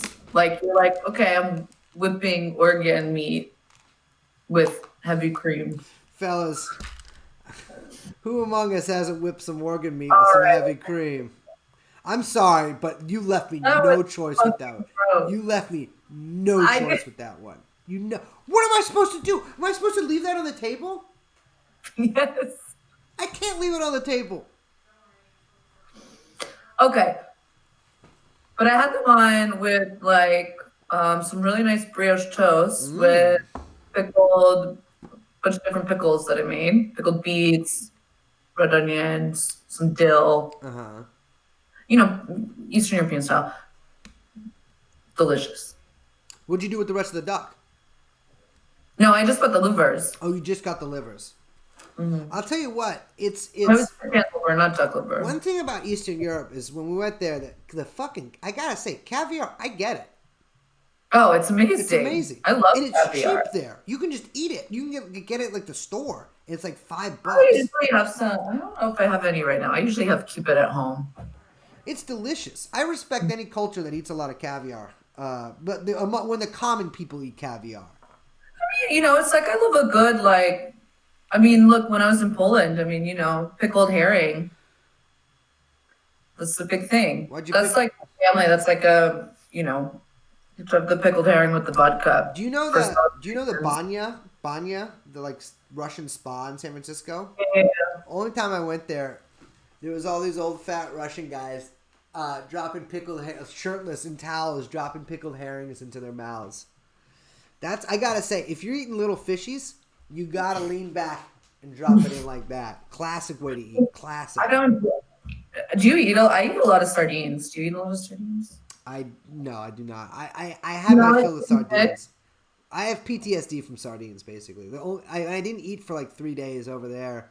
The only thing we found a sardine in the back of the truck, and ate it with our hands, 4 people, and it was like, Ugh. it was. I mean, it was really. It felt really good, but I was like, yeah, that memory. I can't do it anymore. I was like, my grandfather. He was in a Nazi camp, and they I didn't know only. Yeah, For he was a being- pilot. He was shot down. Oh, I did know. Yeah, that. Can we talk about that real quick? I don't know if our listeners know that. Maybe we talked about this before. I don't think I've never talked about. I don't talk about film. I know, but that's like such that. an interesting little factoid. Can you please bust that one out? Okay, so my grandfather was, a pilot in Poland, and his family basically told him, he's like, "You guys got to get out of here. The situation's getting really bad." And so he and his buddy basically, like, walked, like, the fucking all across Europe. They end up in Italy. They get to Sicily. I mean, it's not a great time to be in that country. From there, they get on a boat to France. From there, he gets to England, and my grandfather was a part of that kind of storied Polish crew that flew for the RAF. That's why it's so cool, because that's like, when you told me that, I was like, what? That's like famous. Yeah, Alexander Stanislas Frenchek, and he was shot down in Italy, and Back to Italy. he hid in the forest for like a week, and a young family found him, and they hid him in their attic, but then the Nazis came, and someone told, and they pulled him out. They shot the entire family except for the kids. Jesus Christ. Yeah, and they threw my grandfather in a camp, a POW camp. They fed him turnips the whole time. He would never eat another turnip in his life. Mm-hmm. And, when they were walking basically, the jig was up and they were walking all the prisoners to Berlin, right? He like fucking fell down in the snow. He's not wearing any shoes. It's like a fucking long march. Yeah, death marches, basically. The guy next to him picks him up, carries him the rest of the way. Mr. Machachevsky. Oh, like, did he keep in contact with him? They were neighbors in LA until like the day they died. No shit. So they go back to, he is taken back to England, to, like, be cared for, falls in love with the nurse. That's my grandmother. Classic Wolfenstein move. Mm-hmm. They get married, 2 kids in England. Then they go to the States, Buffalo. Uh-huh. That's where my dad was born. Classic. Very Eastern European state, New York. Yeah. And then they drive across the country to meet Mr. Machi in Los Angeles. San Pedro. Amazing. What did he do? Oh, well, he was a house painter for a really long time. That's an Irish job usually, but okay, Poles. Well, and he was a musician. So before he was a pilot, I mean, like, he taught me how to play piano and the organ. He was an organist. Like, he was a full Monkey job. No, organ. Not this. That's the accordion. He's a complicated man. Yeah. I told you about my grandpa. Because my grandpa went to Buchenwald. But yeah, my grandfather, my mother's side, Joseph Marchik, he was the first like Jewish, like lieutenant or something. I don't know what the fucking rank was, but he was in a tank destroyer squadron or like whatever unit. I don't know why I don't know this, but like a platoon, I guess. Tank destroyers are like tanks, but they are specifically tanks designed to kill other tanks. And he landed right after D-Day and immediately got shot or like wounded. It's not really clear exactly what happened, but he's got his leg fucked up. He rejoins his unit later, and from when I grew up, I always understood the family history was that he had spent the rest of the war blowing up banks in French towns, and because he was a Jewish guy, he's smart. He's like, stamps. I'm going to steal stamps. I'm not going to steal gold. Not going to steal people's belongings. I'm going to steal people's stamps. Because what the Nazis did is there's a lot of stamp collectors in Germany. Obviously, that sounds like a very German hobby or whatever. And what so it was actually like a pretty big part of their economy. Like the government could make a lot of money from it. Because what they do is when they're about to steal, or excuse me, well, steal, yeah. When they're about to take over new territory, about to invade something, they would print stamps for that place, right? So, like, there were stamps printed, like, Sudetenland, whatever, French stamps printed actually before the invasions. They would also do this, like, concurrent to them. And they would print a certain amount of misprints and certain different colors. And then my grandfather was like, there's so many fucking German stamps because he's a big-time stamp collector. I got a stamp collection. That he stole this. Oh, yeah, I got the stamp. I got so many fucking Nazi, crazy-ass Nazi. It's amazing to look at. And I got my other great-grandfather's stamp collection. This stuff? Next time you come over, I'll show you. They're really cool. My dad had to sell some of them, but not because they were worth a lot of money, just because we needed the money. But he also, so I thought that was just what he did. But then, because that whole side of my family died, including my mom when I was really young. And so I Googled him like a few years ago, and he was in the Holocaust Memorial Archive.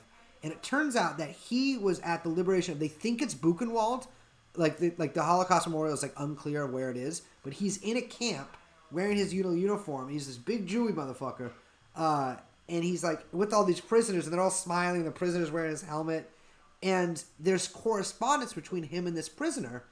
It was a French POW who's also Jewish, that he like rescued or whatever. It was it was part of the liberation of the camp with this guy. And they stayed in contact for like 5 years afterwards. And one of the pictures is funny. The guy's from Nice. No, he's not from Nice. Where's he from? Sorry, again, long day. I'll look it up again after this. And they have correspondence between them. And I guess my grandfather spoke French because it's in French, but it's in like kind of simple French.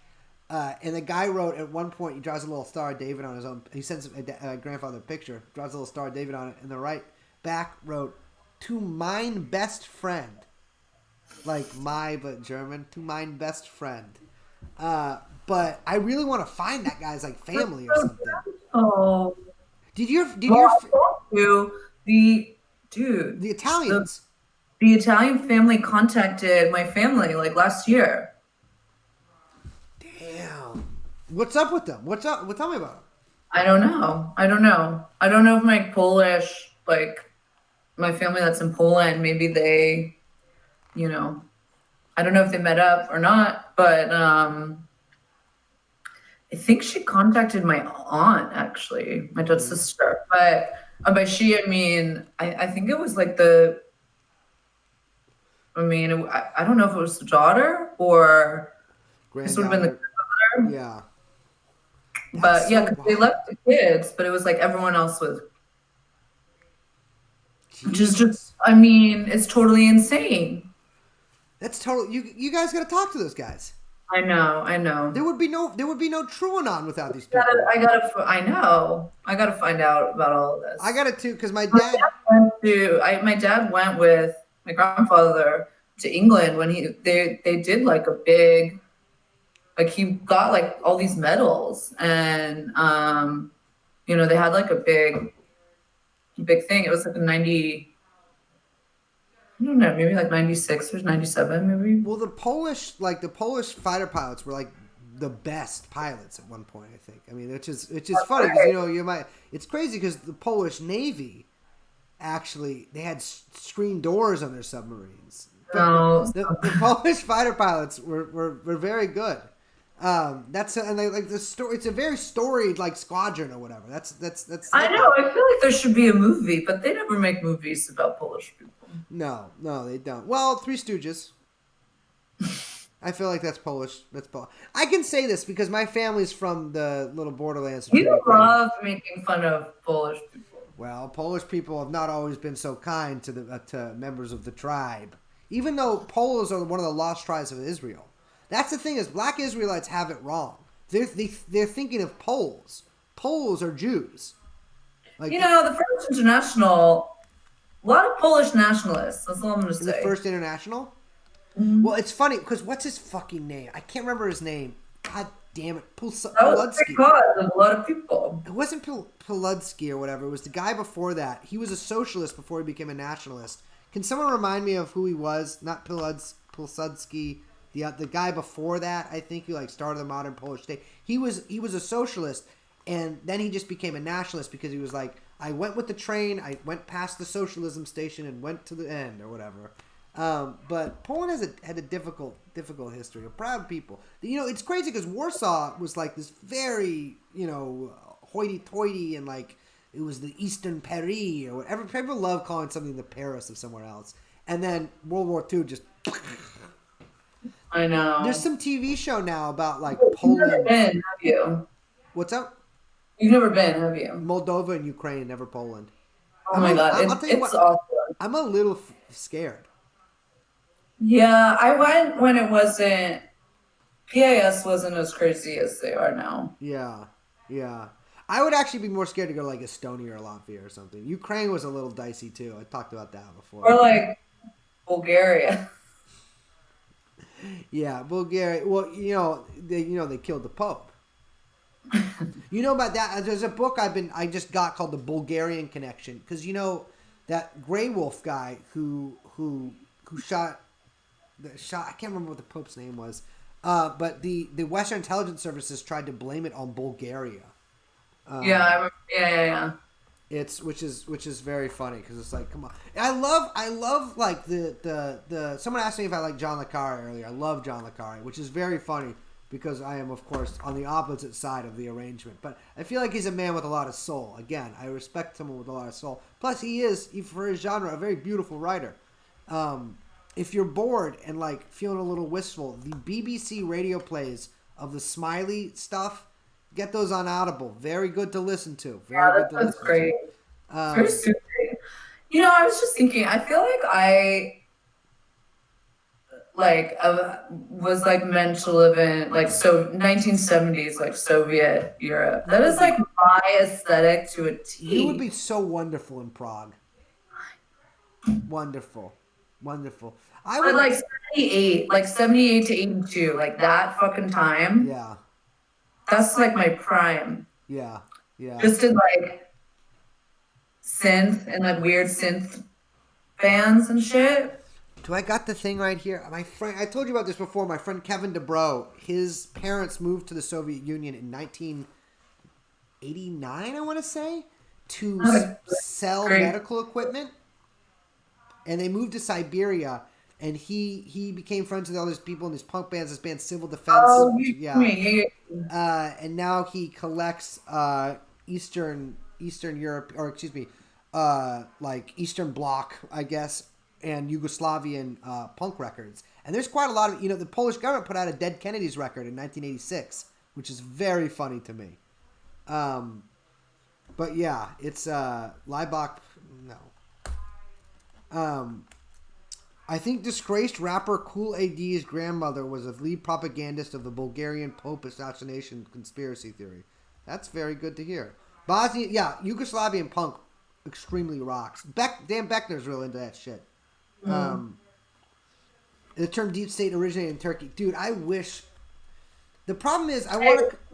Have you not heard that before, Grace? Oh, yes, I've heard that before. Yeah, dude, I'm kidding. Just because people love telling us this. My life has been greatly affected by the Turkish deep state.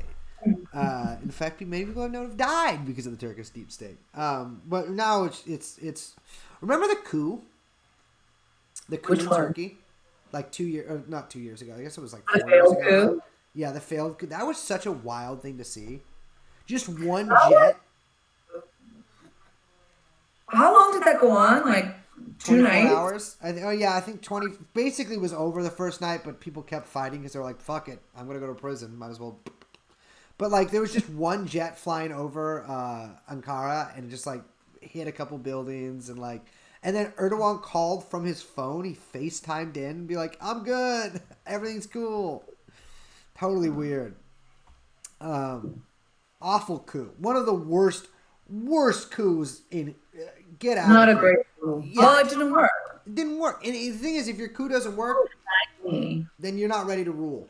You're not ready to rule. Got the lady looking at you. Are you watching Westworld Season 3? Yes, I have liked that show less with every single episode. It's crazy. It's just like a solid decline. I do think Gulen actually did it. I do think that. At first I didn't think that, but now I do. I do. And everyone there thinks that too. Like, not people who are sympathetic to either Gulen or the government. The Plot Against America, I'm not watching that shit. I didn't even know they were doing a TV show about that. It's from the Philip Roth book? Yeah, and it's like, I read that book and I was just like, I'm unimpressed. Unimpressed. I don't think it was that good. I didn't think it was either. I don't know. The reason they're making it is because it's also such an obvious political statement against Trump, and I want some soul and subtlety. Corny. What's up? It's so corny. It's super corny, and I don't like. You know me, I don't like corny. Wait, what's the TV show on HBO where it's like by the guy that did Veep? Veep. Have you watched that? And it's like they're on a space cruise. Oh, I haven't watched that. Is that good? Should I watch it? I think I watched the first one and I was like, meh, and then I watched the next couple and I was like, I don't like comedy. Is the thing. It's like my thing. It's weird because I'm funny, right? Like that's like I'm funny. I'm good at being funny. I don't like like funny things often. It's weird. Like I don't like I hate stand-up comedy. I like literally the funniest thing I like comedy comedy is I like Come Town, but I don't like I won't watch a funny movie ever really. But I'll watch. I don't know. It's weird. I just don't like comedy movies. I don't like comedy movies. Yeah, I don't know. It's it's. You don't like any? Which ones do you like? I like them. The thing is, I literally haven't watched a comedy in I like Curb Your Enthusiasm a lot, but Curb Your Enthusiasm is Curb is its own kind of thing. Yeah. I really don't know what's the last time I watched a comedy movie was. Come and See. Come and See is a very funny movie. Just kidding. Silicon Valley, I watched the first season and I was just like, I live here and that shit's not funny to me. Yeah, it's not funny. Also, I'm I don't know if you guys really get. It's they kind of make such a joke of it that it's people get to pretend that they're not like those people. Yeah. It's yeah. parody. I'm you can't those people that are all normal and not wacko still suck fucking so hard. Yeah. I don't think you gotta understand. They ruined my life. Tech. The reason I can't use Zoom calls is because I hate technology. Because I used to have a bunch of friends and I used to have fun and there was laughter and art and music, and then all of a sudden there's just very expensive bowling alleys with 3 lanes. Everything is in a bowl. All food comes from a trough, served to you in a bowl. Well, I've told you. We have to wrap up a little early because I'm really hungry. In 15 minutes, is that all right? What'd you say? Can we wrap up in 15 because I'm kind of hungry? Yeah. I got to tell you this though. My idea for a restaurant. It's called Trough. Just one word, Trough, not the trough, just Trough. And you make money like this. So it's like a octagon. What's the one that's like this? It's stop sign shaped. Stop sign shaped room. In the room are troughs on 2 legs surrounding it. You can go in. You go in through a little hole. You have to crawl in. There's a drain at the center, and there are 2 guards sort of walking clockwise and counterclockwise in full on black riot gear bodysuits. Faces are covered. It's futuristic looking, and you can get in there for $5, and there's the most gourmet food imaginable, but it's in troughs, and you cannot use your hands. The guys walking around have cattle prods, and they will prod you, and you're like, okay, well, $5 gourmet food, this doesn't make a lot of sense. The walls are made of glass, like they're mirrors, one-way mirrors, and behind that are tables, and at those tables are people who pay $10,000, or adjusted, I don't really know what the market will bear, to sit there and sip fancy libations and eat, like, you know, just bar food and watch people eat out of the troughs. If you're in the trough and you try to scoop up confit with your hands, the guy with the cattle prod shocks you. This is like it's like Buñuel's restaurant. What's that? You not seen The Discreet Charm of the Bourgeoisie? No. I'm familiar with The Discreet Charm of the Bourgeoisie. No. What is it, a movie? Mm-hmm. Okay. From the 70s. Okay. There's also the bird. There's also bird cage, which is another idea, which is very obvious. You're fed it, mouth to mouth. Well, so I used to be obsessed with, or I was get so mad. Do you remember that? There's that restaurant called Grapevine. Yes. And I would get so mad at it because I was like, that's such a shitty pun. It's like not even good. And so I was like, I came up with 2 restaurants when I was in, I think it was like high school maybe. Uh-huh. The first one was called Planet of the Crepes. And it was gonna, be a crepe restaurant, but on the inside would be a giant Statue of Liberty, but with the monkey face, like at the end of the movie, but holding a crepe instead of a torch. Similar. Classico. And then the other one is Date Crepe. I also had that idea. But the tagline is, "You'll remember the food." Oh, mine was "You've been creped," but that's fair enough. Because my first job was at Crepe Express on Haight Street. No, really? Yeah. I worked there for 1 week because I had a giant.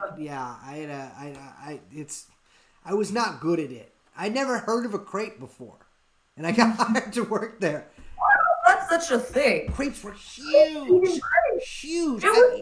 I've eaten a crepe. I've eaten a crepe in my life. First of all, it's too sweet. Even a savory, it's too sweet. I like that. I like, it's like Chinese pancakes. I like them a lot. I like those, but it's like, that's too sweet. Even if you have a savory, it's, What do you got going on for dinner tonight? I don't know. I'm just going to make something. I kind of just want to make a bunch of popcorn. Oh, do you have a bunch of... I think we have popcorn. I gotta get some popcorn.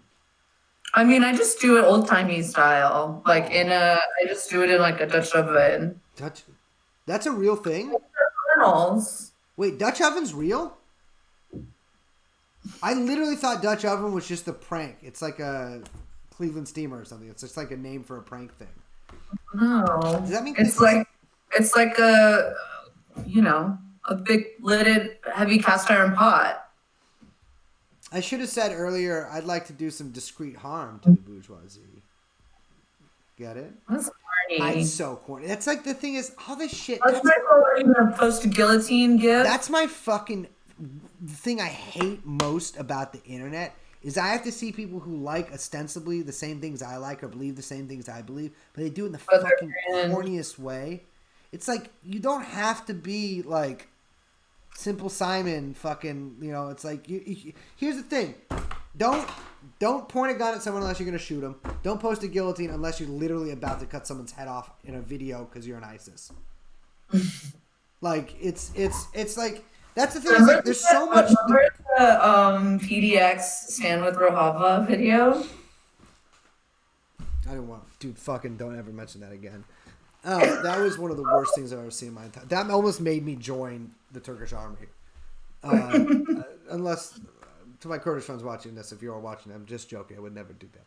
But it's the thing is, it's like, if you're gonna make so many, like, if you're gonna posture tough and act tough, and you never ever ever act on it, that degrades your credibility every single time. You know that during the late 70s, or excuse me, early 70s, late 60s, there was a bomb attack every 3 days in America. And it's like, Yeah. those people didn't fucking, I mean, they were like cool about it. They wore turtlenecks and chains and like, it was, now it's just like a bunch of people being like, I'm going to cut your head off. It's like, bitch, you don't even fucking cut your fingernails. Like, I'm going to cut your head off with my posting. Exactly. It's like, it's not good. And it's like, here's the thing. It's like, if you want to attract people to your cause, you got to be cool. That's true. You got to be cool. You can't be like their corny little brother. Like, you got to be cool. And it's like, it's not bad to be. People think that it is cool. Well, yeah. But it's like, not. I don't know. Cool. It's also like, it's not like, I just have a problem with the whole aesthetic because it's like this really like soft, like, I don't even know what it is. It's just like, it's very soy. There's something twee about it. That's what it is. It's twee and it's soy. It's soy. Totally soy. Don't get me started on the soy. But it's also like twee. It's like everything it's like, what is that aesthetic that is like cartoon unicorn, but then is like a speech bubble that's also like, you know, abortion is the best thing ever, or like whatever. What is this aesthetic? It's like tip your healthcare workers or something.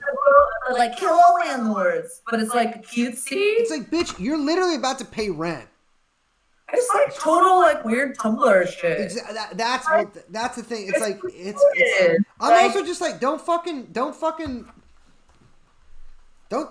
tough unless you're gonna be tough, I guess. And like you obviously don't want to do that, you know? It's like I think a lot of people just got in their head that there's like it's like a bad thing to be. It's like you can be bad. You can do bad stuff to people. You don't have to like not in a weird way, but like you can like I don't know if you don't like someone. I don't know if I can say what I want to say on here actually. But you know, it's you know hooch burning. It's like if you're gonna talk, you gotta walk it. That's always what I've said. You gotta walk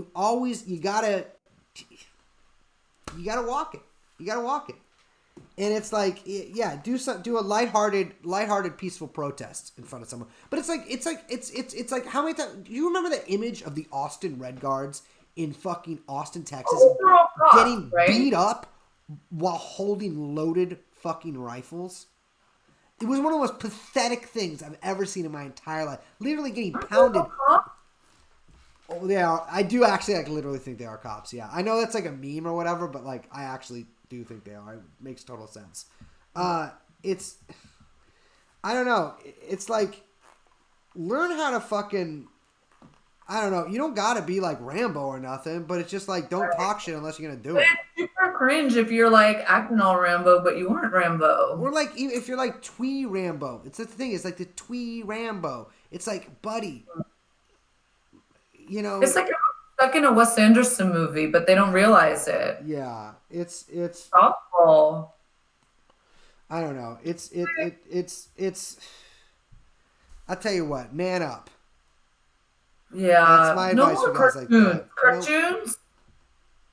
It's for the birds. For the birds. Yeah.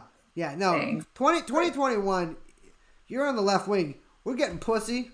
We're shooting guns. You know, can't say the rest of that sentence.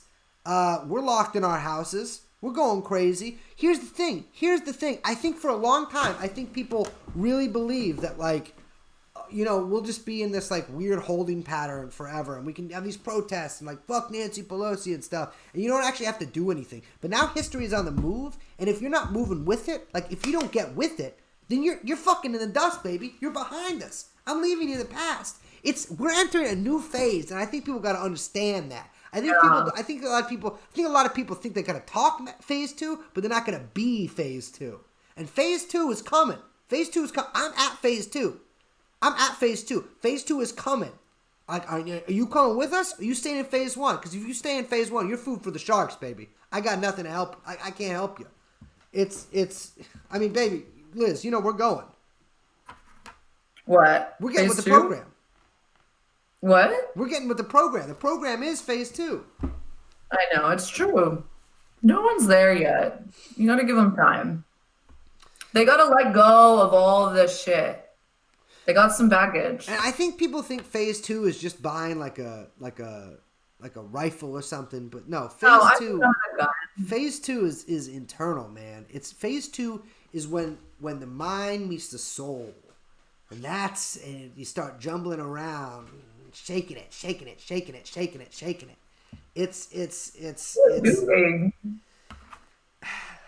I don't know, man. You gotta look in the mirror and go in the mirror. Like, that's the thing, is you have infinite time now, and you gotta use it. Yeah. I wish we could hang out. I know, it'd be fun. Yeah. I was talking. Sorry. Also, like, I was just thinking. I literally was just thinking this, and I was like, "Oh wait, when we turn this off, like, you're not here." And I'm just here again by myself. I know. That's yeah. Do you get scared there? No, I mean, no. I mean, nothing. It hasn't like gotten violent here yet. No. Whoa. What? Excuse me? Well, how would that happen? I just mean it's not like there's riots. Oh, going no, on. no. I mean, like, ghosts. Oh, ghosts. I thought you meant like living alone. Yeah, no. Well, I feel like when you spend enough time, like, by yourself somewhere, you're like, there's something else here. That's true. Yeah, I'm okay. If you do sense a ghost there, I got some guys who can take care of that. I got some. Liz, I'm telling you this. I know I've said this before, but if this podcast grift fails, oh shit. It's not a grift. I actually fucking hate it when people say it's a grift, because I work so fucking hard on those episodes. It's like, if I was grifting you, I would be starting a like meme t-shirt company that said like Gramsci is boss, like Gramsci like a boss or something, in front of like Lenin and sunglasses and like a thing. No, I'm not grifting you. I work. This is my job. It's people, they don't get it. They don't understand what it's like to be an independent private investigator. Yeah. Should we go have dinner now? Are you getting hungry? Yeah. I kind of am. All right. Are you all right? Why do I see? I don't know. I feel kind of sad. Sad. Your voice you started going lower at the end of sentences, and that's when you get sad.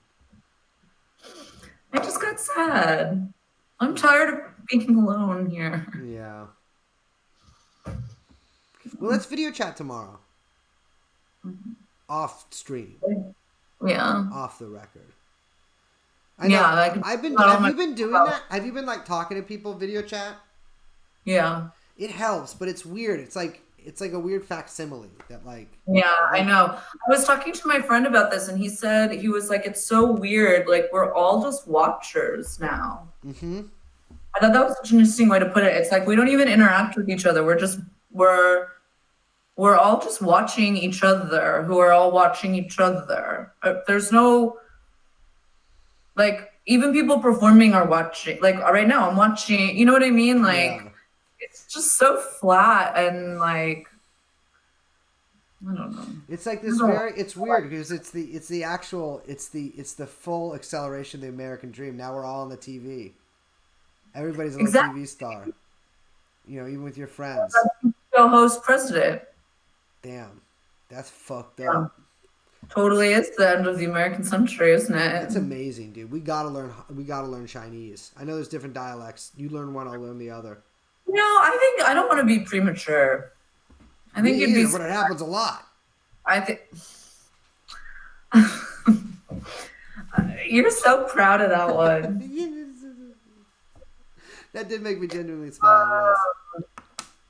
No, I don't want to be premature. I think, like, you never want to be the person saying the empire's dead when it's not. Yeah. I think we got maybe another good 30 years, to be honest. Yeah, I could see that. Yeah, but I mean, I think this shape. What if this is 1898 and not 1929? Yeah, well, everyone thinks it's always 1917 when it's not even 1905. You know what I mean? No, I was just meant the economic crash. Oh, the crash. Oh, yeah. Oh, yeah. No, we're not even 1905. We're not. No, that's Like, the thing. Is like we're not even pre. even in the United States scenario, it's like you don't even get FDR without like a mass communist movement that Wilson literally had to like jail. He like just deported every Latvian in America because they were all Yeah, rats. I mean, that was, you know, people don't really talk about it, but it's like that's, you know, you want to talk about the United States turning fascist. I know. I'm so sick of. I argued with some Dumbo earlier today who was like talking about how liberals have the worst understanding of fascism, I think, of anybody in history. It's amazing. Yeah. But, someone says you guys oscillate between saying the world is already upended and saying we have 3 more decades. The world is upended. It's clearly upended. But I'm saying we have 3 more decades maybe as the empire. Use your noggin. Yeah, that's not contradicting. No, not so I'm ever. saying it's not like Trump is not the final president. No, I'll be the final president. Me and No, my but my wife point is, you know, when people are you know, you see a lot of like hopeful left-wing people, which I don't really understand why, considering literally there's no, I mean, you know, I'm always hopeful. No. You know, we're on a different wavelength about this, I think. But it's like you only get, like what I was saying, you only get FDR because of a robust communist movement that was in America. Yeah. That a lot of people really don't know that much about, unfortunately. But like, and you don't even get that. It's like we're decades away from that, if not longer. You're about to get Joe Biden, guys, and then Kamala or whoever, you know, or not. I don't know. Who knows? You know. Who knows? But I will say, always study the present. Always study history so you can know the future. But you know, you can't predict exactly what will be present. What am I, a soothsayer? Well, baby, I gotta go eat this duck. All right. I love you. I'm supposed to do the stream. Will they be able to see my precious things? No, you can. To all of you out there in Radio Land, have a good night. Sorry, you know, it's we're ending about 13 minutes early, but I'm really hungry. We will be back later this week. We like doing this. I like doing it too. Maybe we can figure out a more structured thing. Yeah. I think today was just kind of a weird day for us. I know, we were kind of like racing around. We'll have more to talk about next time. Yeah. All right, guys. Thanks for sticking with us. Au revoir. Bye. I want to stop the stream.